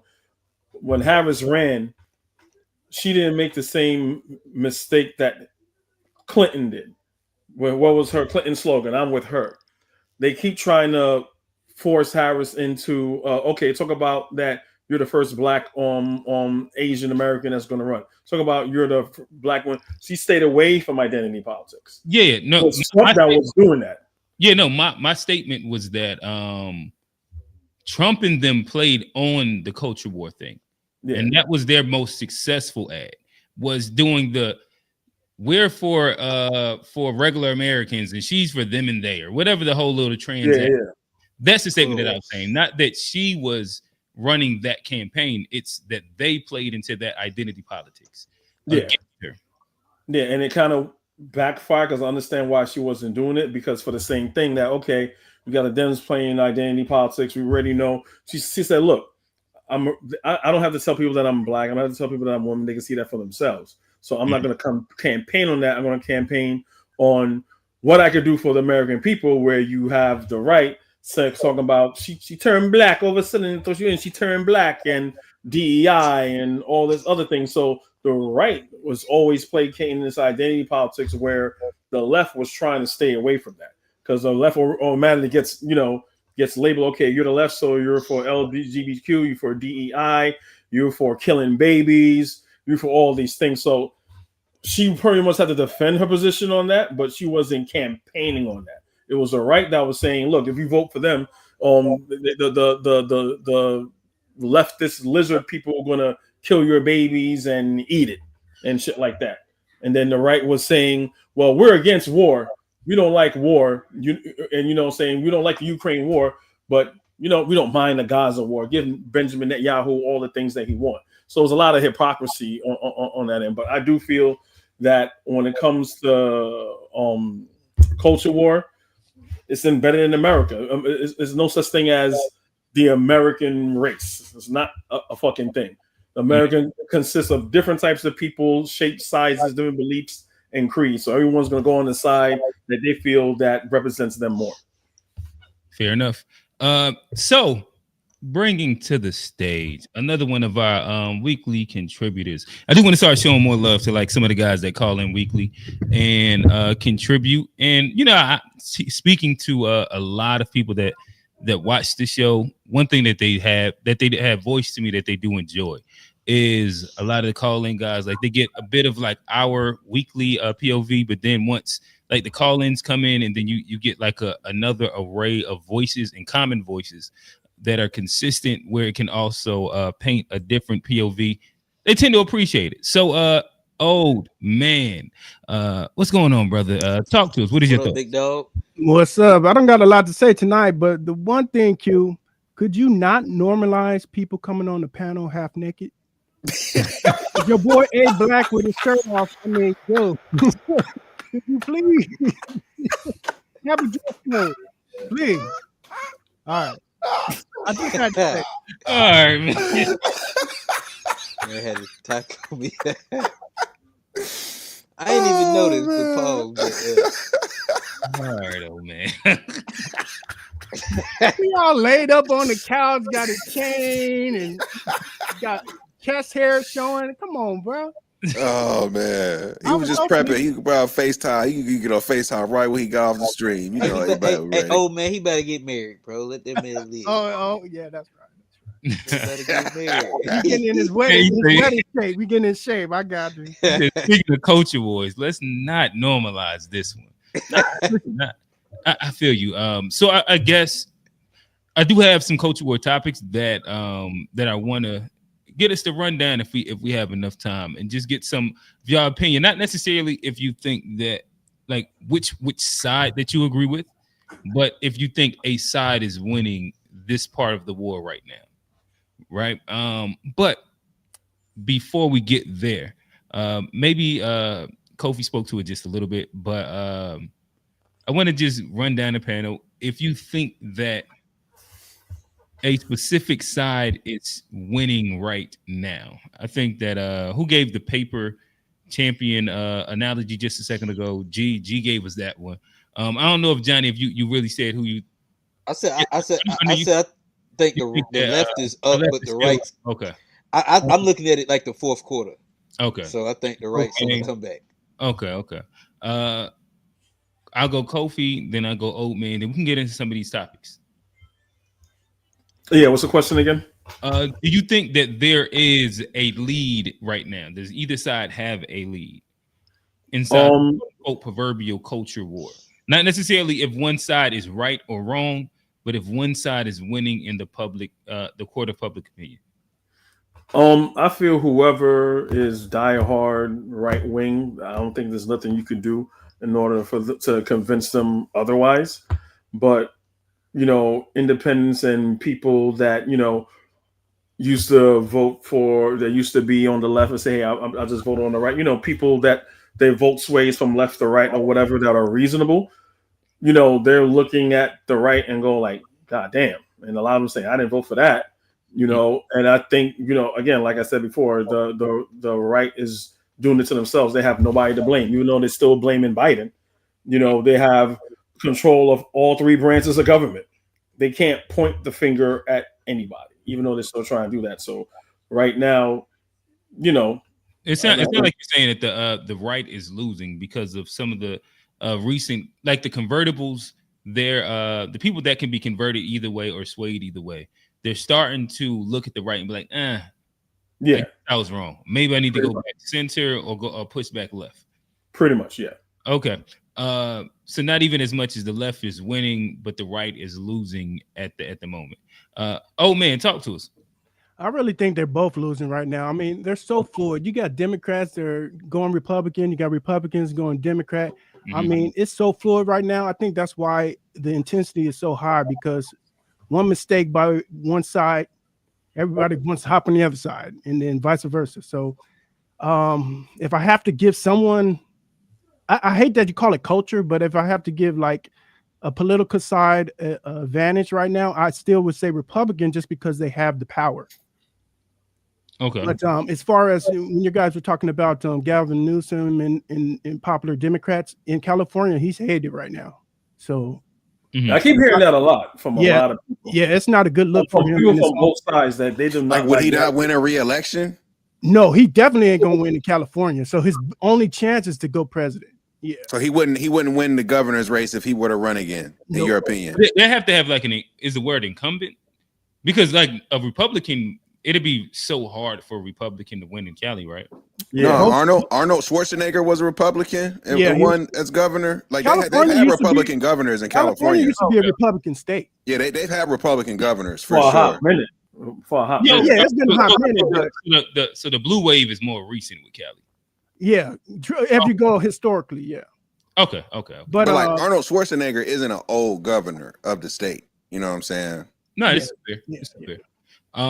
Okay. All right. So let's run down some of these culture war governor conversations, and then we'll kind of revamp this exact same conversation towards the end.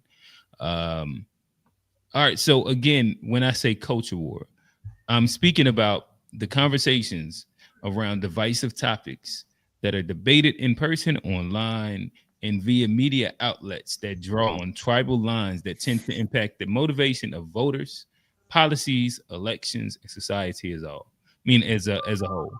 All right, saying all that to say, Johnny, what's your favorite concept right now? Johnny the God, talking mental health. Not a concept, it's a thing.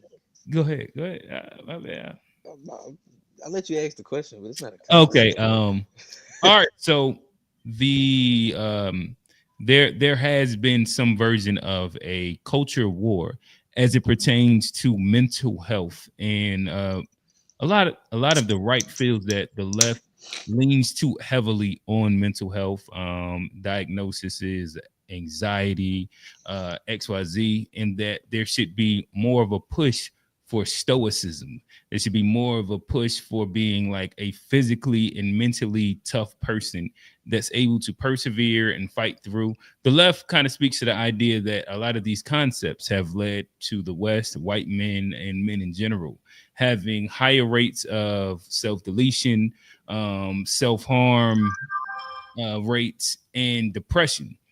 What are y'all thoughts?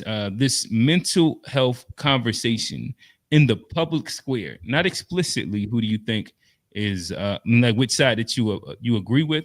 And if you want to sprinkle in what you agree with and which side you believe is winning, that's cool as well. But mental health in the culture war conversation, starting off there, G, talk to us. Honestly, both sides try to use it to their advantage when it's convenient, in my opinion. Like when somebody goes off the rails and it's like fits the profile of what was homeboy out of Utah who was like, man, we was hoping it wasn't one of us.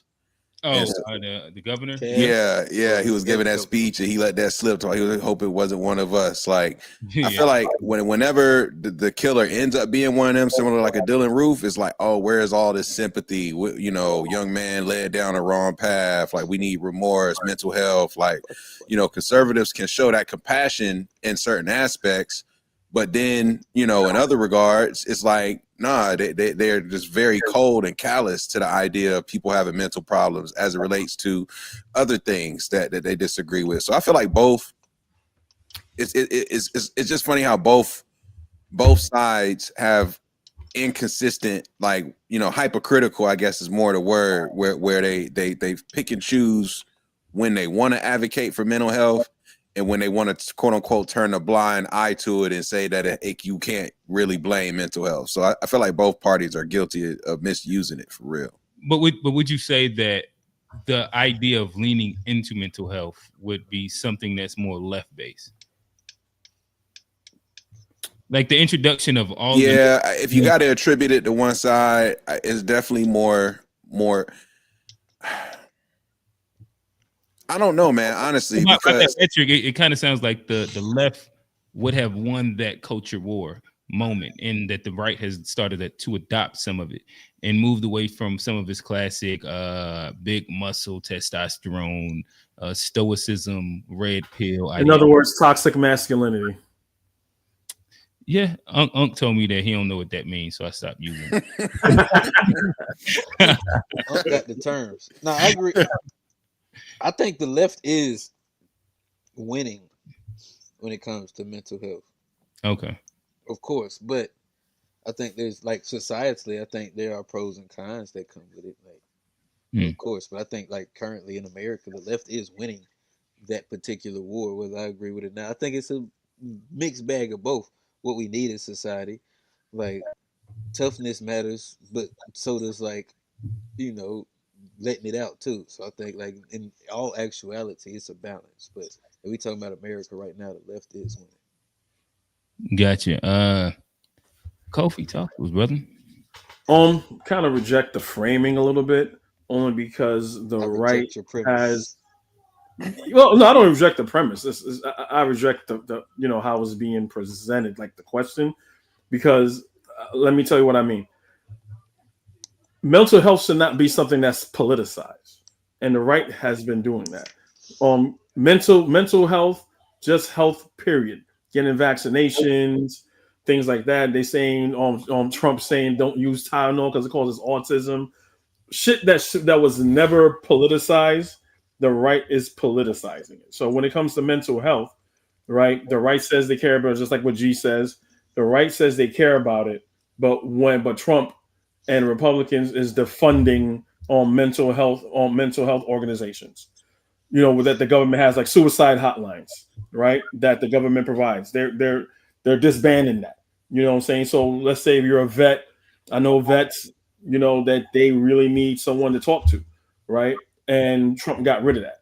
So overall, when it comes to mental health, when it comes to the right at this moment right now, and they're not making any noise about it. That's why I said the right is. That's why I'm blaming all of the right, saying they don't care about mental health because you just banning mental health. So every time, if it's a shooter, like you says, and the person is a white male, you know, with no political affiliation, especially when Trump was assassinated twice, there's a bunch of MAGA people that try to kill Trump, but they're saying, "Oh, mental health." But if it's a black person or something like, it's a black person like that, oh, it's how they are. Or if it's it's trans person, it's mental health. It has nothing to do with gun reform. It has nothing to do with that. You know, so I would say that's why I kind of reject the framing in the political sense of politicizing mental health. But I guess like if we're speaking to it, because rejecting the framing of that it shouldn't be politicized is different than, like, to me, like, do you agree that it is politicized though? Yeah. And that one side has pushed for mental health advocacy and one's kind of pushed somewhat against it, or just remaining, you know what I mean, what things are as is. Yes, It's a policy. So if you have a policy, right. But to me, like that's the culture we're apart, and then separating like the Republicans make it a culture thing versus, well, this is a policy. This is something that we're putting for because the American people need. And then they're saying, then the right saying, look at these soy boys telling you about your feelings. That's where it gets politicized. Yes. And that's like, not where I it guess gets politicized, though. It gets politicized, and like we just had a case here in North Carolina where the guy had mental health, and because Democrats are soft on mental health, somebody ended up losing their life, unfortunately.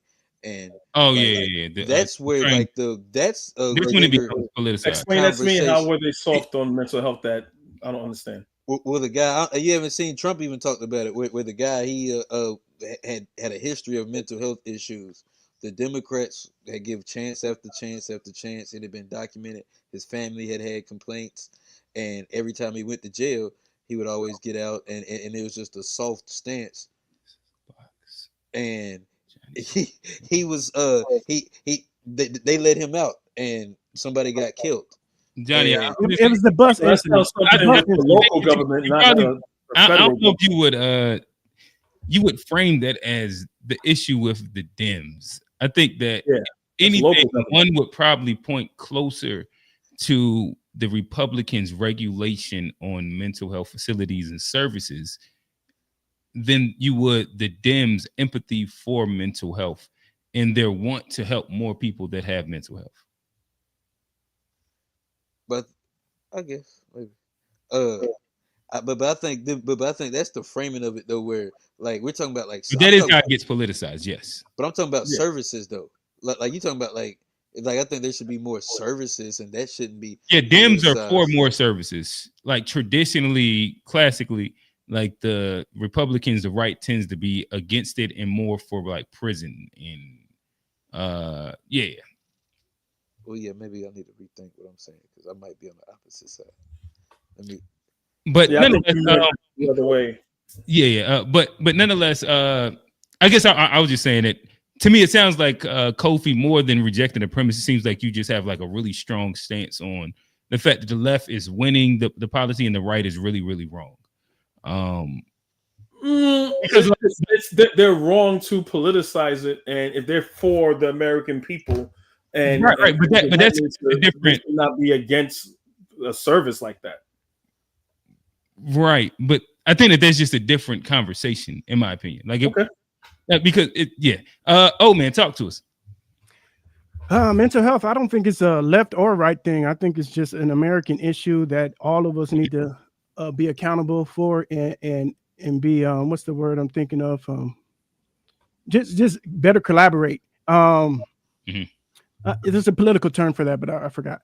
But bipartisan. Bipartisan. Yeah, bipartisan. Thank you. So mental health to me, I don't care how many programs you have, when you create a system where it's medically okay to change who you biologically are, that's something beyond just like. Listen, we're gonna get to the LGBT. Oh, you okay? Well, yeah, we talking about like schizophrenia and bipolar. We just talking I'll about. let you get there. Then I'm done. I'll wait. That's just regular. I'll let his levels to it, right, Johnny? I got this. All right. Yeah. All right. Go ahead, continue then. All right. So before we get to one of the more favorite topics, let's go immigration. There's this typical stance that traditionally the left is a little bit more pro-immigration, allow more in. The right is a little bit more anti-immigration. Recently, we have seen a rise of people being against immigration during like the previous election that Trump won, where he ran primarily on immigration and a couple other things. Since his election, there has also been a turn where whether it's some of his promises weren't quite the exact promises that he had promised, or people didn't like what the actions of his promises look like. This being like the ICE agents grabbing people, grandmas, people that was here for like the past 30 years, pulling up to the elementary schools, pulling up to the Home Depots, the rundown of ICE inside DC, Chicago. I think he want to go to Memphis next. I forget where else he want to go. Chicago. Yeah. Saying all that to going to Charlotte next. Saying all that to We say well behaved down here. immigration. What do y'all think? Who is not necessarily which side you agree with, and if you think one side is like morally wrong, or if like it goes against, but who do you believe is currently winning the cultural war of opinions, debates, online discourse right now? I guess we'll start back with G and then work our way back around. For immigration. Again, it's one of those things where I think the Republicans are winning on the fact that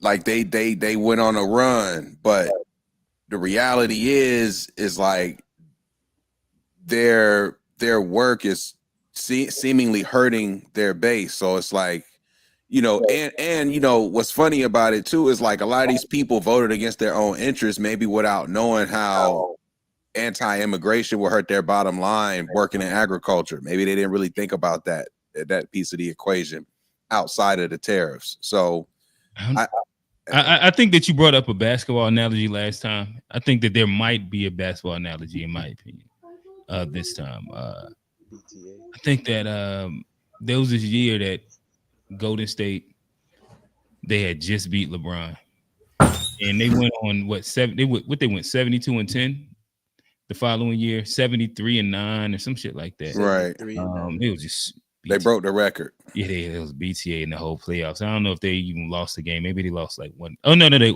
Houston took them to 7, but then they got to the finals. They go 15, and they went up 3-1 on LeBron. Everybody counted them out. Everybody was like, damn, might as well go ahead and chalk this one. And then there was a walk down that happened. Some might say that Draymond got suspended, and like we can run excuses. No, there's no excuse for that. We can admit there's no excuse for that 3-1, right? That was some GOAT level shit, right? Okay, all right. So saying all that to say, there was I think 3-1 coming back 3-1. I think that I'm not a LeBron hater in the sense that I can't give him credit for like fire things that he did. Because people like to give Draymond so much credit for like being a difference maker. Like, I think they do bounce win. passes. I think they do win if Draymond plays all 7. I think that they probably win one of them games. But perfected the bounce pass. Draymond Green is his own worst enemy, and it's his fault. So I mean, just is what it is. But saying all that to say, when we look at immigration, I think Trump and them, they won the election and they had a really, really big lead. And post-election, whether it's the optics and then the actual reality of it, I don't know if, in my opinion, I don't know if they're still up. Maybe it's not looking good. It's not looking good. I looked at it totally different. Uh-oh. I see them ice trucks rolling around and everything. Wait, you seeing the ice trucks? I've seen some suspected ice trucks. Let me say, okay. Johnny be at the Home Depot. Oh no, we got to get some. Never mind, I ain't even going. He got some Hispanic workers that work at his dealership. I just be over here laying wood.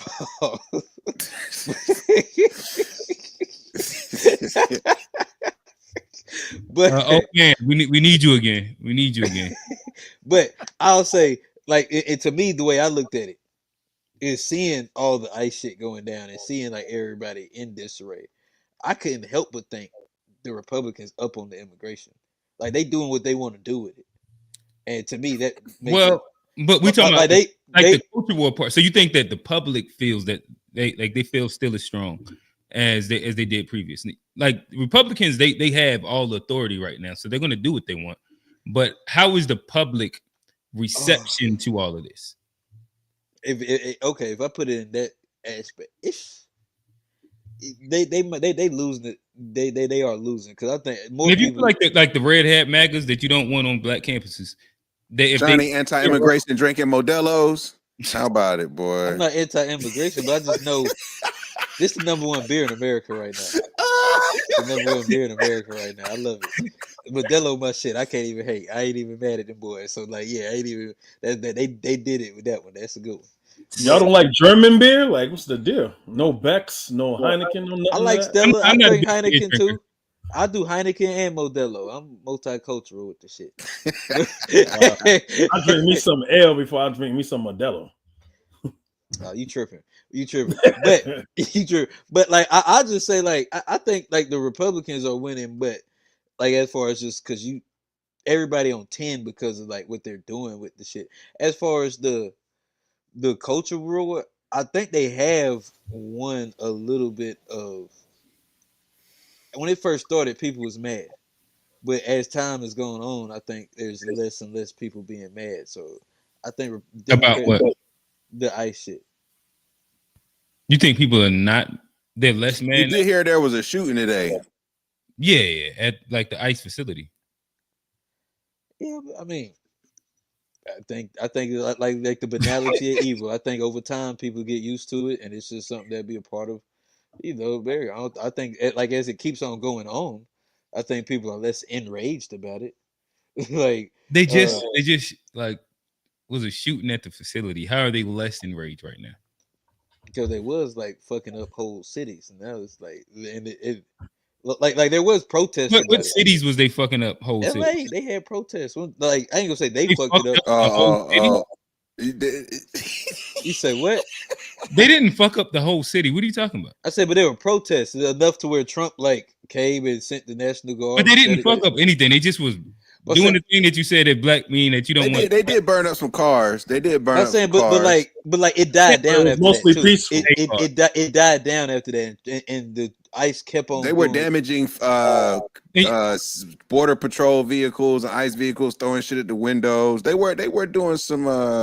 I got you. There Would was you some say rowdy that- stuff would going you on say in that LA. a shooting at the ICE facility would be a progression or regression though? One shooting is okay versus a protest. I think that's a little. Like, I think a protest is more disruptive than one shooting or like a isolated shooting. I think a protest is Did a they say mass who those level. shooters were? A protest is a mass I'm level not sure thing. The Dallas shooter, it was like a white boy. Yep. But I knew it. I don't know if he was like respectfully. You know how some Latinos will be like A white Spaniard. identifying A in Spaniard. Texas. Yeah. He was a Spaniard. Like a Nick That's what- Fuentes. Yeah, exactly. Yeah. So I don't know if he was Ted like Cruz, a too. Anglo white or like a Hispanic white. That's what I don't know. But what I'm saying is, I think a protest like it's a community like outrage versus one person doing it. I think that is a drop in like the community used to care. Now it's just this one guy that's mad. I think that is a difference in like care. So you don't think that the community is still mad, and that They're they not just pro- keep they're protesting? not protesting anymore. But who protests? Like when was the last time you seen protests last? And that's just my perspective. I ain't say they mad, but I'm saying I saw protests at one point this summer. Then I didn't. And I still saw them ICE, like I still saw the deportations and everything. And that's all I'm saying. I think this being normalized. That's all I'm saying. I'm not saying it's right or wrong. I'm just saying who I think is winning.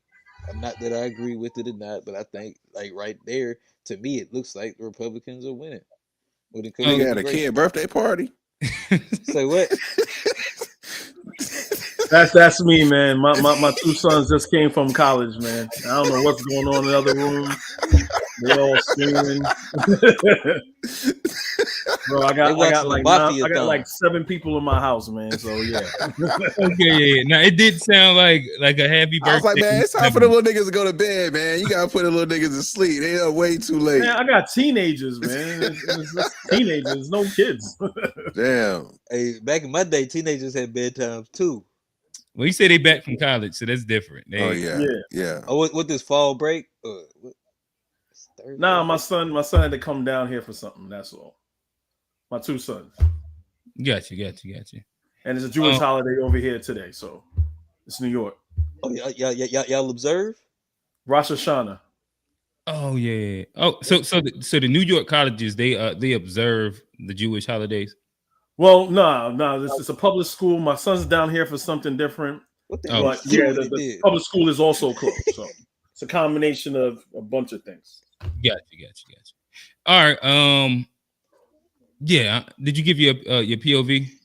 Nah. Base. What was the question again? Really, I have an idea. Right now, we're just talking who's winning the cultural war, not who's like winning inside the sense of like morality or who's winning via policy, but who's winning inside the court of public opinion on if the massive deportations that Trump is attempting to do, if it's just or not. What is your thought? It depends who you ask. If you ask, my bad. So let's do majority minority. Like, do you think more people are saying that I've swayed to the fact that it is unjust, or do you think that it's still a majority of people that are for the deportations after they've seen how it's been acted out?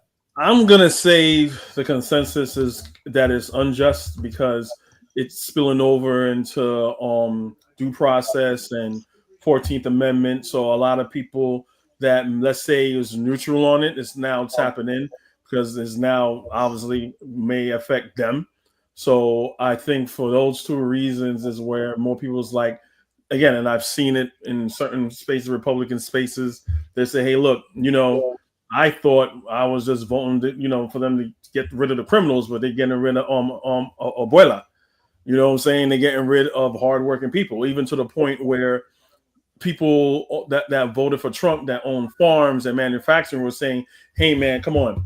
Javier over here is a good guy, Can you please not evade farm workers here? They're my bread and butter. And Trump went on to say, hey, maybe we should, deport the ones that work. Like the fuck, like that's what we've been saying the whole time. So, the agriculture industry, they press Trump. Yeah.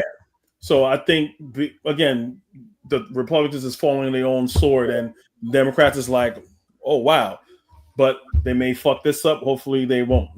They're pretty much giving them, the midterms, giving them if it keeps up this rate, the Republicans is giving them a midterm sweep on a silver platter. But we'll see what will happen. Okay. Oh man, talk to us. If we're talking about true American citizens who love the United States, then the Democrats are losing because they open the borders to anyone and everyone. Now, the thing that messes it up for the Republicans is because you run on, okay, we're going to shut the border down and try to get rid of all these illegal or people who are undocumented, right? But then you're going to turn around and let some bogus refugees in, and then you're going to say, okay, you can immigrate if you have enough money. That's where they lose the Republican side, because you're playing both sides now. So like you can't justify because someone has money that they can immigrate into America. So that's would you say the majority of America feels that the Republicans have did good or bad with their policies with immigration since coming in with all said? Like you expressed some of the good, some of the bad. Do you think that the public would say that they did good or bad? You act like it's like we're in the beginning stages of this. You like good or bad? Like I would say, I think that there's some strong opinions on what they've done so far, for sure. You just overall or just immigration you're talking about? No, we're just talking about immigration right now. What they have attempted to enact when we look at how ICE has acted itself out. How when we like you said, the H-1B visa which blew up a piece of MAGA in itself. That was the big Elon Trump divorce. That was the Vivek Ramaswamy divorce from MAGA as well. Like the tariffs has the impact with immigration as well, but we'll get to that. The agriculture people kind of walking back and pretty much pressing Trump to make him say, ICE, let's chill out with a lot of the middle American agricultural worker people. Like there's a lot of things that you can kind of like paint, but then there's also the fact that if I'm to paint some of the good, like the border crossings are almost non-existent right now. Like he has stopped a big inflow of what they were saying was an open border. And that's not like specifically the issue when we start thinking about immigration. So yeah, like I said, just as far as we've gotten so far, maybe we're like 9 months in, but the report card, and when we're talking about public opinion at the moment, what do you think that it lands? Majority is for it, majority is against what they've done. So I will answer that two different ways. The majority is for it, and it's not a public opinion. I think the silent people, which is the silent majority, are for deportation. And that's why you don't have, until you see Republicans or say MAGA or saying stop with the deportations and all that stuff, and they're going out and protesting, then the Republicans would be winning in that instance, is what I'm saying. They're winning because you don't see their side protesting against immigration. Okay, and I guess I wasn't explicitly saying public as in like outcry as much as what you spoke to. This is including the silent majority as well. But you believe that, generally speaking, you think that they're, if you add everybody together, they would be more in favor, whether they outwardly say it or not. I want to push back on one thing. There was no such thing as an open border during the Biden administration or the Trump administration. So when people say open borders, they're being very disingenuous, saying there was no border patrol, there was no customs. Kofi, will you admit that there was a spike in crossings when Biden was president relative to not just Trump but also Obama? Yeah, but that's not what I'm saying. I'm just clarifying the fact. When people say open borders, it shows that the Biden administration let a whole bunch of people in. That's why you have all these immigrants here, was give people this administration to get rid of all the people because the border was open. There was never no such thing as open border. The Biden administration did let a lot of people in relative to other administrations. If you have a party and you invite 5 people and 10 people come, that doesn't mean you had your door open. That just means 5 more people just came. So when that's not what they're saying. Open border, I get. All right, so Kofi, maybe you're speaking to like the audience, but I don't think he doesn't like the term open border. Yeah, but I don't think anybody in here. Open border is not a literal term. Open border is a literal term, and I think that's what Johnny was about to say too. When we're saying it, we're saying it more inside like the colloquial way. I disagree because there's no colloquial term. If it's open, it's okay. Open. No Are you saying you disagree? It's being regulated and you call it open. If it's open, you're trying to say it wasn't regulated. If you say water was open, that means a lot of people came not in. What they're trying to say. Come on now. It's literally not what they're trying to say when they say open. They just mean it was a spike. It was more. They're not trying to say that any and everybody was. That's not literally not. Yeah, but also I think that like this is a point where we can argue. Here, I'll change it from open border to the Democratic Party. The concept means, and we're not even disagreeing on the concept. Allow the flow of immigrants to come to and that will also be untrue. That's not untrue though. That's not untrue. My position on immigration border is like, yes, what you're saying is a little bit true. The Democrats were very lax on it, and Republicans were too harsh on it, and no one really didn't want to do anything.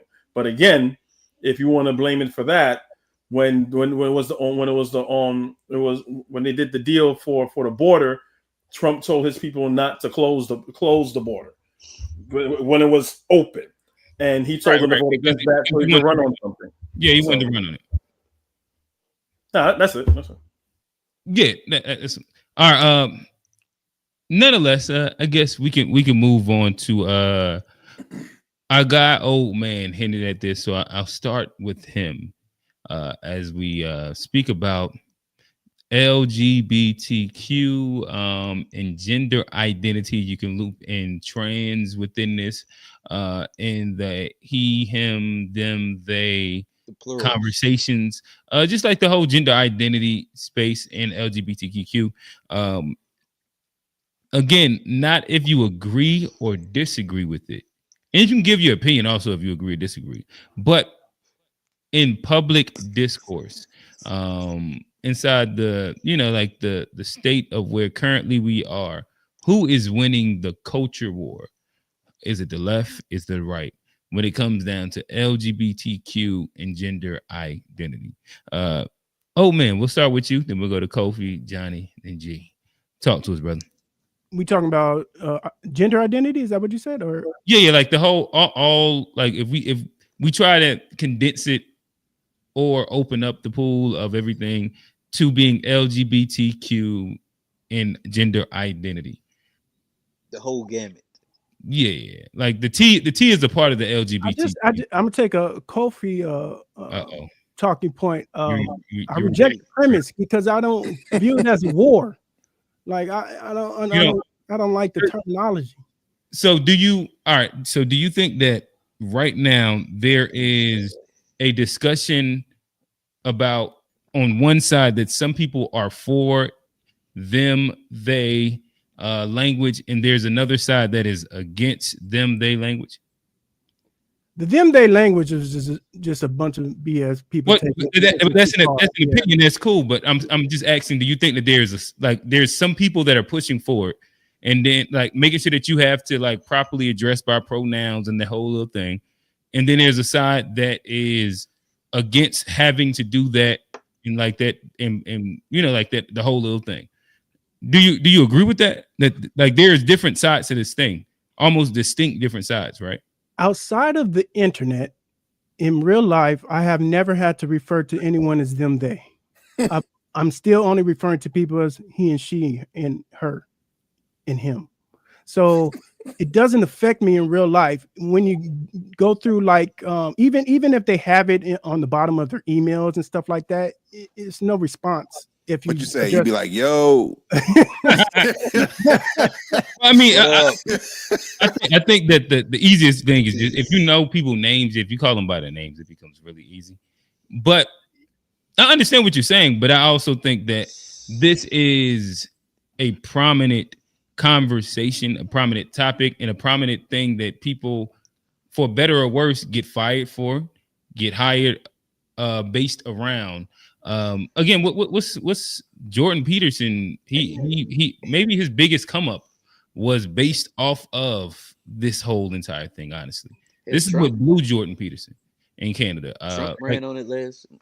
Yeah, Trump, but like this has been like a culture war topic for at least like 10 years. That like we all, well, I can't say we all, but a lot of people have loved Jordan Peterson at certain parts. Like there's a part where he went off the edge, but Jordan Peterson had a nice little run, and his start came in him fighting back against them they language. Yeah, so I don't see them they language as a cultural war. I see that as a mental health issue. So it's nothing for me to address. I'm never going to call somebody them, they, him, her, zebra, whatever they want me to call them. I'm going to address them as their name or he or she. Like I said, in the real world, I haven't come across any issues where I was penalized or someone talked back at me or I was brought to HR about anything. So it's just through the internet and conversation pieces that everyone talks about, and you see it in the bottom email letters. I think they're a very small minority of people that were seeing how far they can push the left to get just get stuff done. So I think with the Republican stance, it has allowed people who never really were on the left but never really was about them they thing.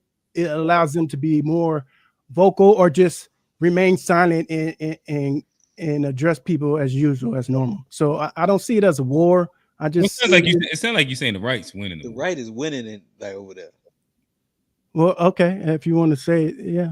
I don't think it's a right or I don't think it's a right or a left. I've never used the pronoun in my life. Yeah, I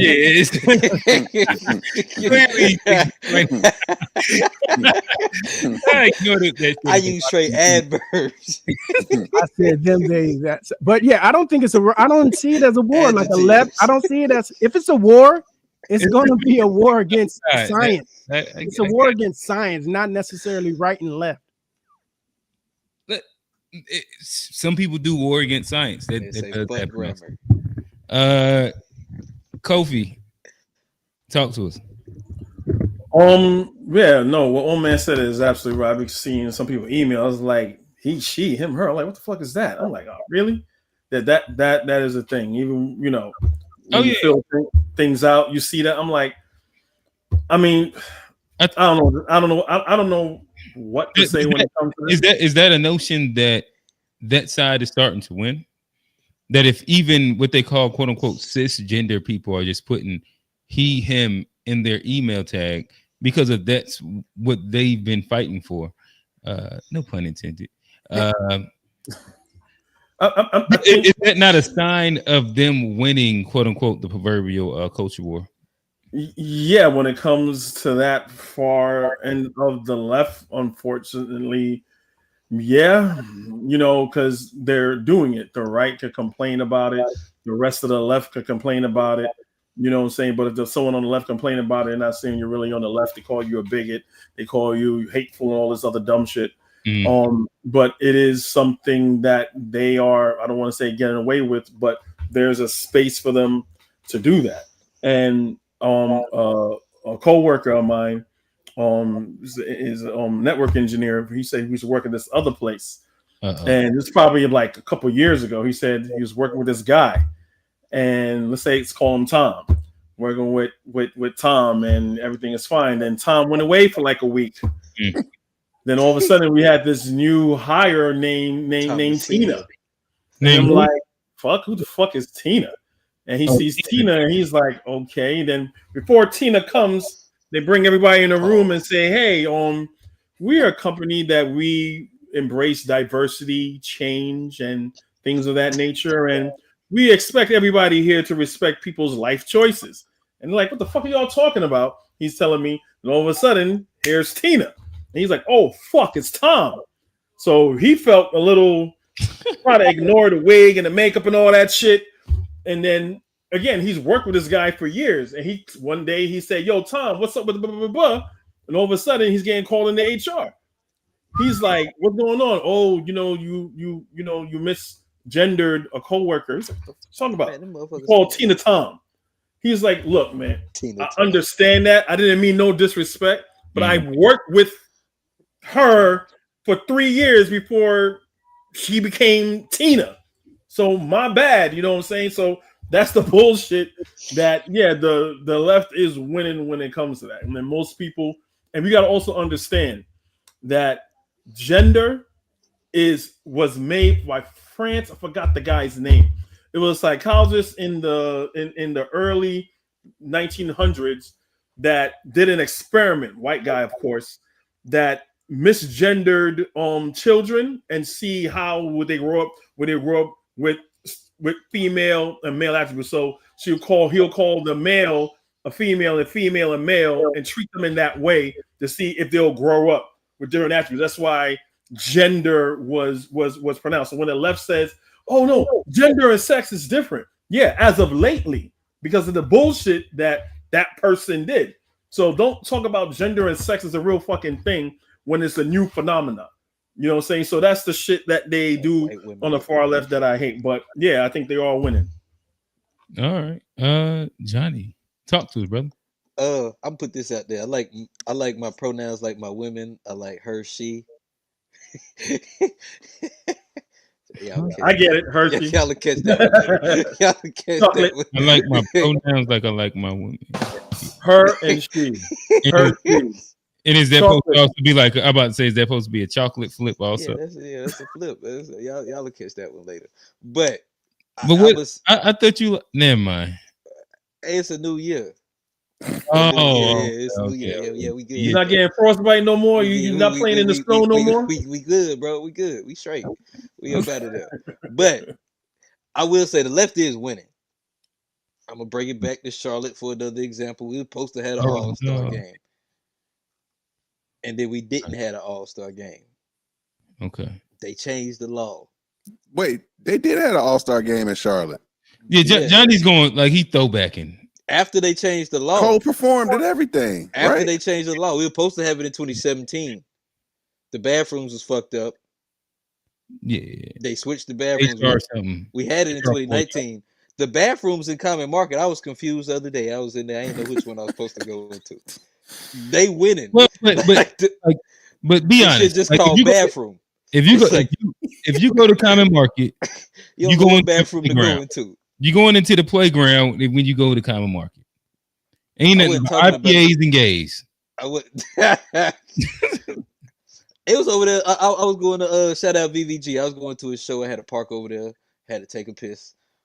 And it was IPAs and gays. Oh, for sure. That's all it was over there. Those rings and tattoos. That's all it was over there. I ain't know. You don't know yet. What's up? Yeah, that's a very fluid space. But the bathroom crazy. I don't know which one to go into.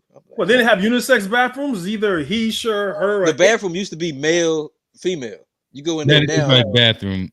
It's bathroom. Like you don't know which one. That's not really that confusing. Yeah, it's not really that confusing. I'm saying all I'm saying is they're still winning because like there's a precedent that's been set, it's still followed, and I think that's a sign of them winning that culture war because there's still a culture that, not that I believe in it, but I'm saying I just seen an example of it recently. I think the left is winning that culture war. Okay. No, I don't want to pee next to chicks with dicks, but it's a single bathroom. I'd rather it be unisex. It's a single bathroom. Okay, good.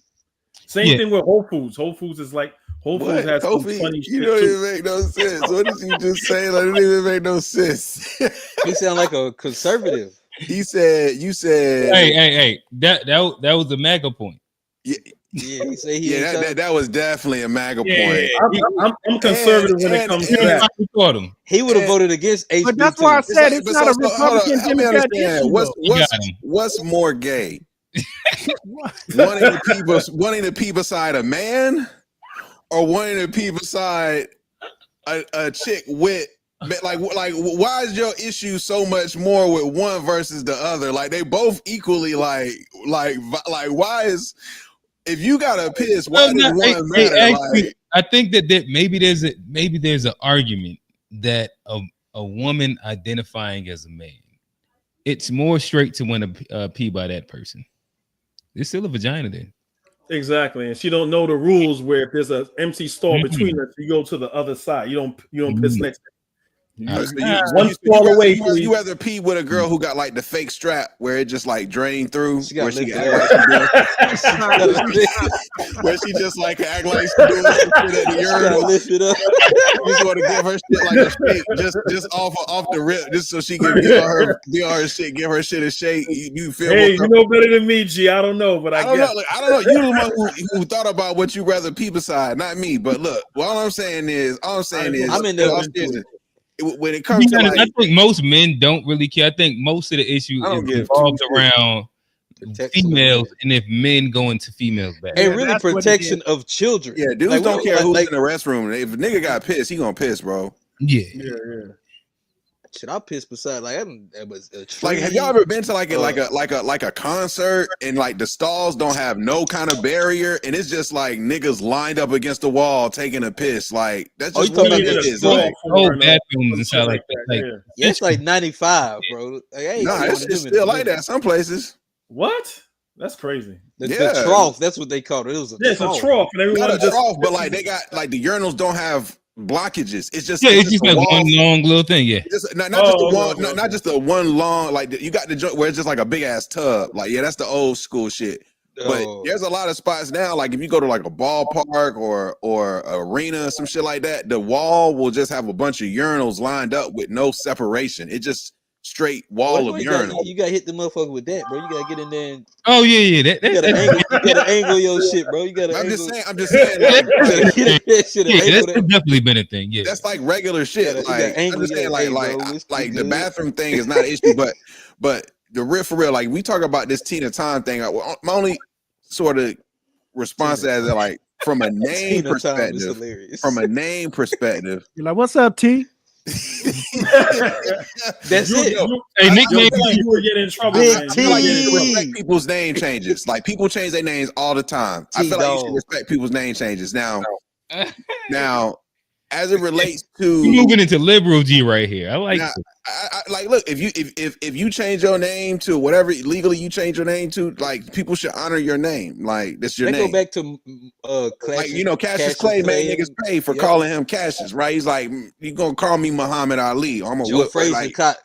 Come on, man. That's not a comparison, man. No, I'm telling you, it's an exact comparison. Name and you want to, if somebody changes their name, it is very disrespectful to intentionally not call them by their name. Would you disagree? Yes, respectfully. But if we know that you're really a man and you just threw some lipstick on a pig and you want to be called Tina instead of Tom, it's like, yeah, I gotta respect that, but it's kind of insulted my intelligence. And I wish I'm never in that particular type just by calling a nigga a name. You can't. His mama named him Clay. I'm gonna call him Clay.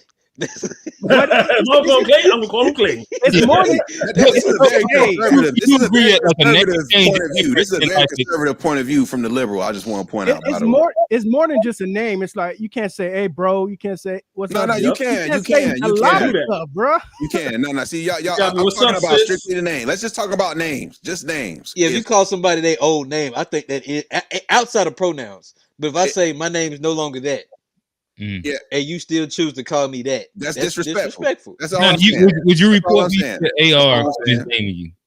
For misnaming me? Yeah. Yeah. Like What once name you, would- like what name- once you change your name to I don't know, whatever you want to change your name to. Oh, well, like if I say call me Johnny and don't call me Jonathan, and Yeah. you keep on calling me Jonathan, I might not like go to HR, but I'm like, hey, I bro, actually had a situation where my not name me ain't personally, Jonathan, but big dog. I knew somebody who It's Johnny. I had a situation where I had somebody on my team come to me because the dude he might have called the dude Tommy and his name was Thomas and he really went to HR because somebody called him Tommy. Like That's some bullshit. Yeah, like it's that's crazy. off to me. Hey, don't call that man Tommy though. I feel that though. Continually His name is calling him Tommy. Thomas. After he said, "Stop calling me Tommy." He never said necessarily stop. You know, it just you know you some gotta people, stand some up for people just yourself shorten first. up names Yeah. off rip. Like Johnny, somebody might just say, "Hey John," you know what I'm saying? Like you might get offended, but like, are you gonna go to HR because the nigga really called you John versus Johnny? I'm gonna tell that nigga, hey, don't call me John. My name Johnny. But and then G, it's that's on a little him. bit different. Then That's a it's little on bit him. If you choose to call me John after that, you being disrespectful. So that's what I'm saying. We should at least respect names, but I will say like me, it's one thing to have your personal beliefs, like which I agree. Like you know, I have my beliefs as it relates to certain things, but I don't need to. What's the word I'm looking for? Like I don't believe, but I can call you by the name you want to be called. I guess is what I'm saying here. It's like I don't have to believe. It doesn't hurt you to call them by the. I'm like, oh, your name's Tina now. All right, Tina. Like, yeah, but at the same that's time, just that. you're kind of. I don't have to believe in what your lifestyle for me to just acknowledge you got a new name and to be respectful. Yeah, but at the same time, I you're agree with respectful, but you do by you calling that, you know, you're kind of indirectly agreeing. No, with, no, I'm not. It's I'm called not agreeing with respect, Kofi. anything. Hey, It's not- Kofi, you out here Kofi, calling it's not Tina for me Tom? to agree with. It's not my Man, life. I'm gonna call Tina by her last name, whatever it is. Yeah, that's what I was gonna fuck. say. The last name. Yeah. I'll call you by your last name. If her name is Johnson, okay, Johnson. You got What it. if she changed her last name Hey, to Mills. X or Ali? No. What if she change it to like LaSalle or something like something feminine also? Tina LaSalle. Yeah, Tina LaSalle. I don't know. Hey, I just hope used I'm to be not. Hey, LaSalle. Yeah. Yeah, I don't know. I just don't want to be in that situation, man. But I Well, know say- in this day and age, I'm gonna have to be forced to Hey, call her. Kofi. Hey, call him Kofi. Tina. Hey, Kofi. Hey, Kofi. If I went from Christian to Muslim and I changed my name from Jonathan Newton to Jonathan Malcolm or to Shabazz X, and I say and I say that's my religious belief, you still gonna call me Jonathan? No. A lot of your family will. I know. Yeah, your Well, family you will. know That's for sure. A lot of your family gonna keep calling Family you. don't care about that. Yeah. I ain't talking about family because can they get a pass? Yeah. But I'm saying, but a stranger, like so, if I tell you, look, I don't know you. My mama named me that. She can call me that. I just met you. Don't call me that. Call me this. You still gonna call me the other thing? No matter If I what. respect No you as matter a what man, reason. I'm gonna call you what you want me to call you. That's respect. Yeah. Yeah, I do man, I'm not you've saying gone I'm right for calling Tina Tom. Tom Tino, whatever. I'm just saying I'm uncomfortable with it, and if But that you gotta happens, respect I that have person, no choice though. but to call Tina, Tom Tino.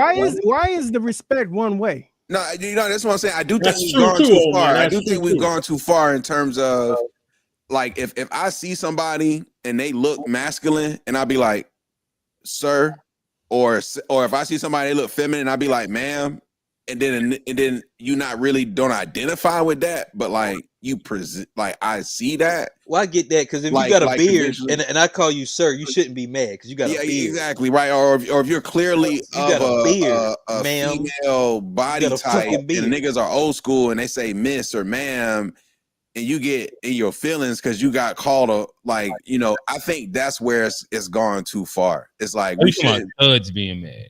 Yeah, it's whether it's the Bro. stud or even, you know, the other side. What do you call the guy versions of studs that's like feminine? What do you call them?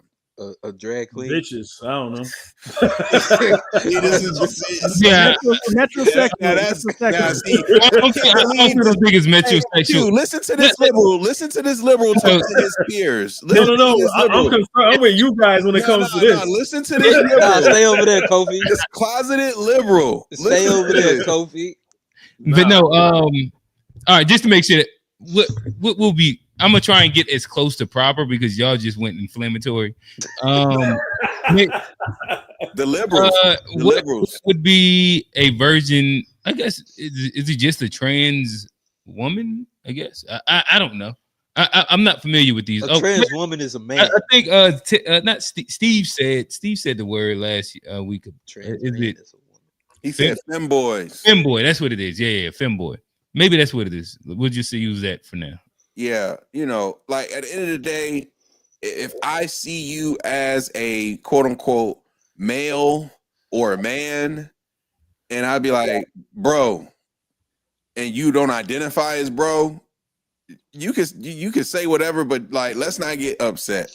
That's the only thing. He, they, she, like all those nuances, I feel like are unnecessary. Like it's like, come on, like you can't project like I said, your name is one thing, but you can't project your societal standards on everybody. It's like at the end of the day, certain things have existed. So like if you feel like it's shifting or want to be different, that's cool, but you can't like get mad because everybody's not moving on the same wave as you. Like, Hey, hold on. I want to add this. I just want to add.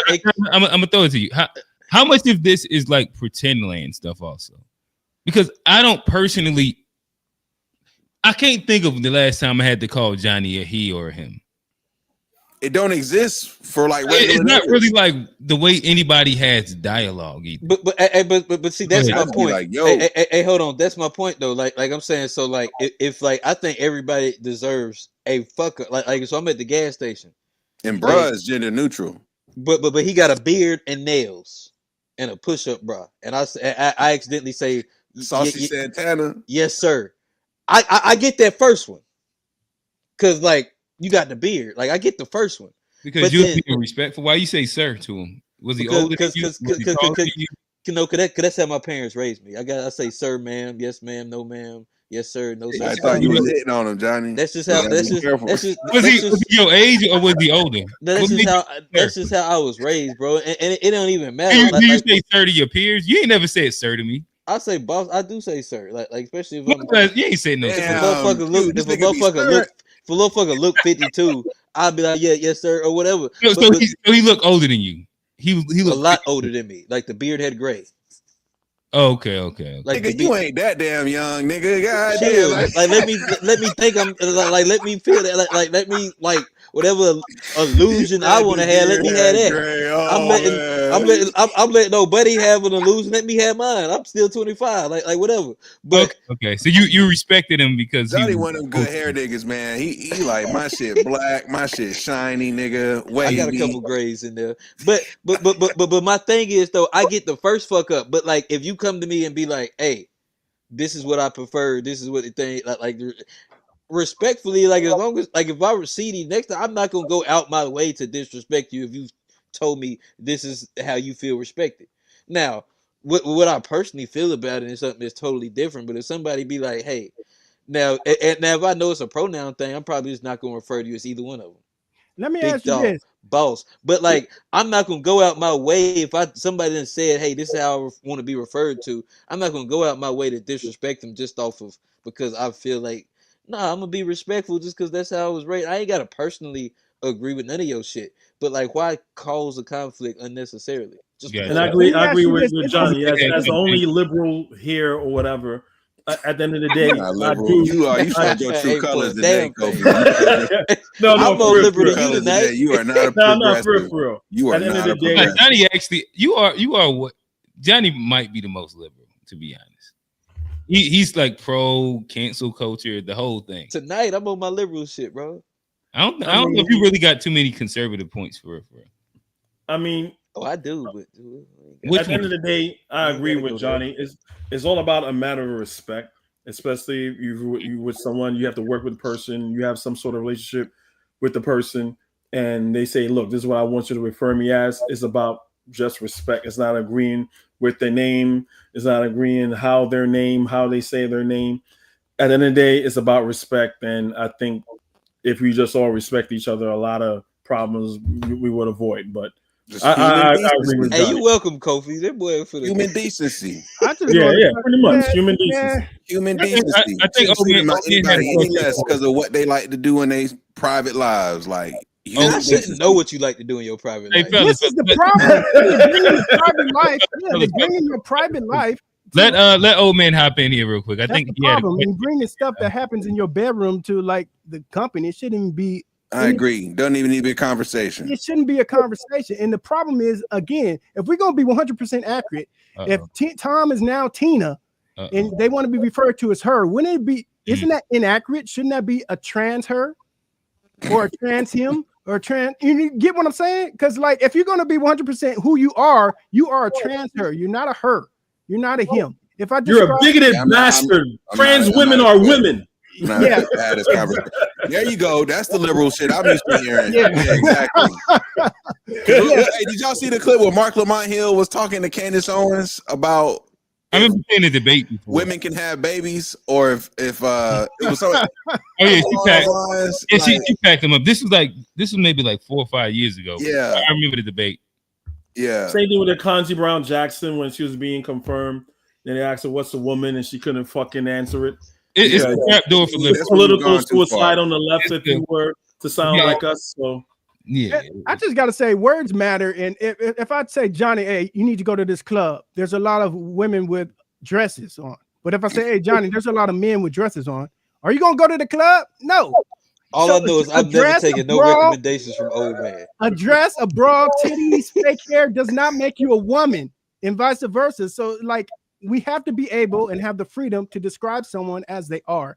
I don't care if they want to believe that there's something that they're not, but outside of the workplace or an institution like an education system where they mandate that you have to do this stuff. And I think that brings it back to your initial point with the professor that became famous on this topic because he because he was in that system, and that's why, and he got tired of it. But remember, this is Canada though. He's Canadian. But would y'all agree though that like, wow, so like, okay, what you're saying, I think we agree on. But like, that said, these individuals shouldn't be then open up to ridicule for showing up how they want to show up. Would you agree with that as well? Like, they in theory should have the freedom to not be disrespected because they identify a certain way. True, I agree with that. Yeah, no, you shouldn't be disrespected. So yeah, that's the bigger point. What's the disrespect? Hey, I'm gonna bring it back right for a little second though, because like I think I think like if say like I like big girls, right? And that's my thing. That's what I do behind closed doors. I like behind closed doors. Yeah, you fitting all the stereotypes. Don't let it be a big white woman. And why are you presenting this as a hypothetical thing? Behind closed doors, yeah. Say you like big girls. Say I like big girls. Hey, you can look at my joint. But before you get into it, whatever I do behind closed doors is my business. Like you should be up here. You should be up here. Niggas should be policing because I like big girls. Like you shouldn't talk shit to me. You said you like big girls too. If that's what I like, but what I'm also gonna say, if that's what I like, don't I shame me for my taste. I shouldn't go around y'all and be like, man, I ain't going to that party. Ain't no big joints there. Like I should. That's your preference, brother. But like I also gotta like that. What you mean by? Because my preference shouldn't. My preference, no biggies around. My preference shouldn't also affect the greater community though. If that's what I like, that's what I like. I ain't gotta like put that on everybody else and be like, all right, but you also but if what you like is presented to us and you like, look at my girl, she look cute, huh? Don't expect her to say yes. That's what we saying, man. You present her however you want to present her, but that doesn't mean we're gonna accept her as you see her. Nah, but Or I like him. big girls though. Like it ain't. I Like, mean, I it's not like big y'all policing I niggas. like big bitch. girls though. Like I know she big. A Like, nigga I like ain't what he saying, I ain't like. expecting you to say. Who cares Yeah, if you don't like it? If a Not nigga for actually you. stops liking his girl because of what somebody else said. then that's a Yeah, that's other crazy. that's a whole other Yeah, conversation. like, I know she big dog, but it's what I like. Like, Yeah, Yeah, nothing wrong with liking big girls. Niggas gotta like what they like and own it. Like you should Yeah. never let you should never let somebody else like Yo, tell you how to like what you like. But what I do, what I do behind closed doors, it shouldn't matter out here in the real world. Like, if I want to go talk to a skinny girl, y'all shut up. Talk to one. If you like skinny girls, talk to them. If you like big, a skinny girl can't do anything. I'm 6'4" and almost 300 pounds. I'm gonna break her. What the fuck? Kofi like big girls. I'm 6'4". Yeah, One of my all the girls I used to get is like SBB. 4'11". Oh, the five SS is two. wild. I'm like, You get the SS on it, you a wild boring. boy. That shit gets boring. It gets boring picking bitches up and flipping them. It gets boring after a while, man. Like that's just me. SS is insane. Yeah, SS is insane. Well, just to end it, the whole requiring someone to call you something is sketchy, because I could go into my job tomorrow and say I want everybody to call me sexual chocolate. Should they have to? Did you legally change? Did you get it legally? They don't have to legally anymore. No, but I'm asking if you got your name legally changed. Yeah, I'm gonna call you SC. I would never call you fucking sexual Hey, chocolate. I'm gonna call you SC. Hey, let's be clear, nigga. Grown ass man, dog. You can get your fucking driver's license changed, chocolate, and take a picture of a Hershey bar, nigga. I'll be like, hey, yo. SC, big My dog. name is Delicious. My name is Delicious, dog. What's up? Thank you. That's what I'm saying. It's just ridiculous what's going on, but whatever, we have to deal with it. All right, fellas. We didn't hit the 3 hour mark. We didn't get through all of the culture war moments, but as I probably could have predicted, we got stuck on one of the more controversial ones. This gender conversation, this identity conversation. But maybe actually a couple of these cultural war conversations can build themselves into full episodes. Again, we didn't really get into our religious part to this. I'm sure Kofi would have loved that part. Kofi the Heathen, I think it says over there. He doing the Rick Ross. We didn't. Birdman. Kofi the conservative. Yeah. Kurt Kofi. Some might call him being conservative. After we've heard his LGBTQ gender identity views, some might call him Kofi the conservative. Look. Let me clear something up for y'all dragging my name through the mud. I have no problem with gay people. I'm pretty sure you could say, and I can say, like there's gay people in my family. Right. He is doing thugger right now. Yeah. I work with him every day. I got black friends. Yeah. I work with him every day. Hey. I got no problem with gay people. I work with gay people every day. Hey, can I say something before you close it out? Go ahead. From what you said earlier, this is why I think it is value that you treat people who call in and interact with you and don't require them to show their face, because I believe that you're getting more truth from people who are able to hide their identity. Because the minute you put them on camera, they start. You also get more cap. Yeah, but even with the cap, it's more obvious, and you get more truth out of the cap. You get what I'm saying? I understand the appeal. I understand the appeal of what you're saying. For sure. It's just like if when we didn't have the internet and you just said it was just radio jocks. You never saw the call-ins. I can agree. Right? You never saw the callers that called in, but I can agree with that. I can agree with that. But oh man, if you had your own YouTube page and you had mad content where you was doing mad talking and you never showed your face at any point, that does matter. You're suspect. If it's long form, but then you got again. Like I said, if it's you got long people form, like you got to show like your Jason face. Black and the people they never show their face. Like even people don't care to show their face. Trying to be a white boy show their face every once in a while. Like you knew what they never show their face. You knew what Time Joyner looked like. You knew what Howard Stern looked like. You know what these radio people look like at the end of the day. So that gets into terminology. So if we're talking about podcasts, a podcast is just audio with a video visual art, right? Just like a still image. If someone is using other people's content and other people's images and all that stuff, 100% they got to show their face.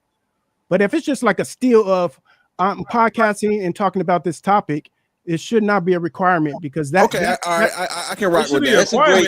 That's a great definition. You just literally audio. Period. Just Yeah, audio. you just That's a audio, great and the one. only reason you have an image is because that's the only way you can post your audio. Yeah, I can agree with that. I can agree with that. But if you got video, you using like saying using clips from this podcast, AI clips and stuff using like that. Yeah, you got to show your face. Reveal yourself. Yeah, yeah. That's a great. Yeah, I can agree with that. If you a true traditional podcast, audio only format, then yeah, you could be completely like anonymous and just produce your content. You like an AM radio show. You ain't gotta show your face. I can agree with that. Wait. So even if you're saying inflammatory things about people, let's say you claim to be something. They say, "Hey, I'm a straight, tall, light-skinned male." How will we know that? And you having these conversations about colorism, and you're saying you're black. No one knows what shade of black you are. That's fair. You know what I'm saying? So it depends what the content is. Probably, but see, me, I wouldn't listen. But you actually you. If you talk about being light skinned, I'm tuning out. We never anyway, did know. so. Like for example, like in LA when we had a 92.3 The Beat. Theo was the biggest jock on all black radio station, and he was Asian. Nobody ever knew until he showed up to an event, like a promotion event or. But it mattered as soon as everybody. At least he showed up. But as soon as everybody seen it, but he didn't show up until he was already Chinese popular, and at that point it didn't matter. Just like when you got performers who sang all these great Black American songs, and then people later found out that this dude was white. So there's different types of media that don't require you to show their face. Just like if you're a writer or a columnist, you're not showing your face. It's just about your words. If you're columnists have their show their face. They do now, but I'm talking that's about part of being a columnist. Is they do now if you got a column. Yeah, because media has changed. But if we talk about traditional media, it was never like that. Yeah, I think depending on like the type of content, the medium matters. Not even just the medium, but the type of content. Like if you are playing in the political sphere that based around specific identities, I do think that your appearance does then matter, or like who you are. So like I don't think that you can be completely anonymous and like we'll just say something that's close to us, like be a FBA advocate that's like going staunchly because of so much of the identity of FBA, even like how FBA like drags on other like groups. Some of it is like appearance based, some of it is phenotypical, some of it is like a lot of these different things where if it's based around like a race and there's no identifier of race, who knows if this is AI voiced? Who knows if this is like somebody that can put on a really, really good black voice, like old man said Theo did inside LA.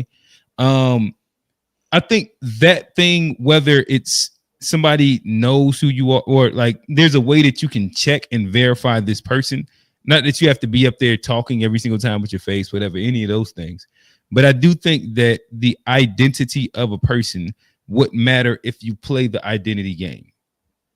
Yeah, and there's some YouTube channels that they just strictly off camera, but eventually when they get big, they do a face reveal and then they go back to off camera. At least you could do that. Yeah, I'm not mad at that. Yeah, I agree. You talking about people's ethnicity, religion, and you got to show your face. You can't. Yeah, there's no way around that. All right. Well, yeah. Nonetheless, we rehashed what old man brought up. Sound like we came to some fair common consensus. With that said, this has been a really good episode of Unpack. We didn't have some laughs, some arguments, some debates. So old man told us that we normalizing too much. But again, we'll be back here next week, 9:30.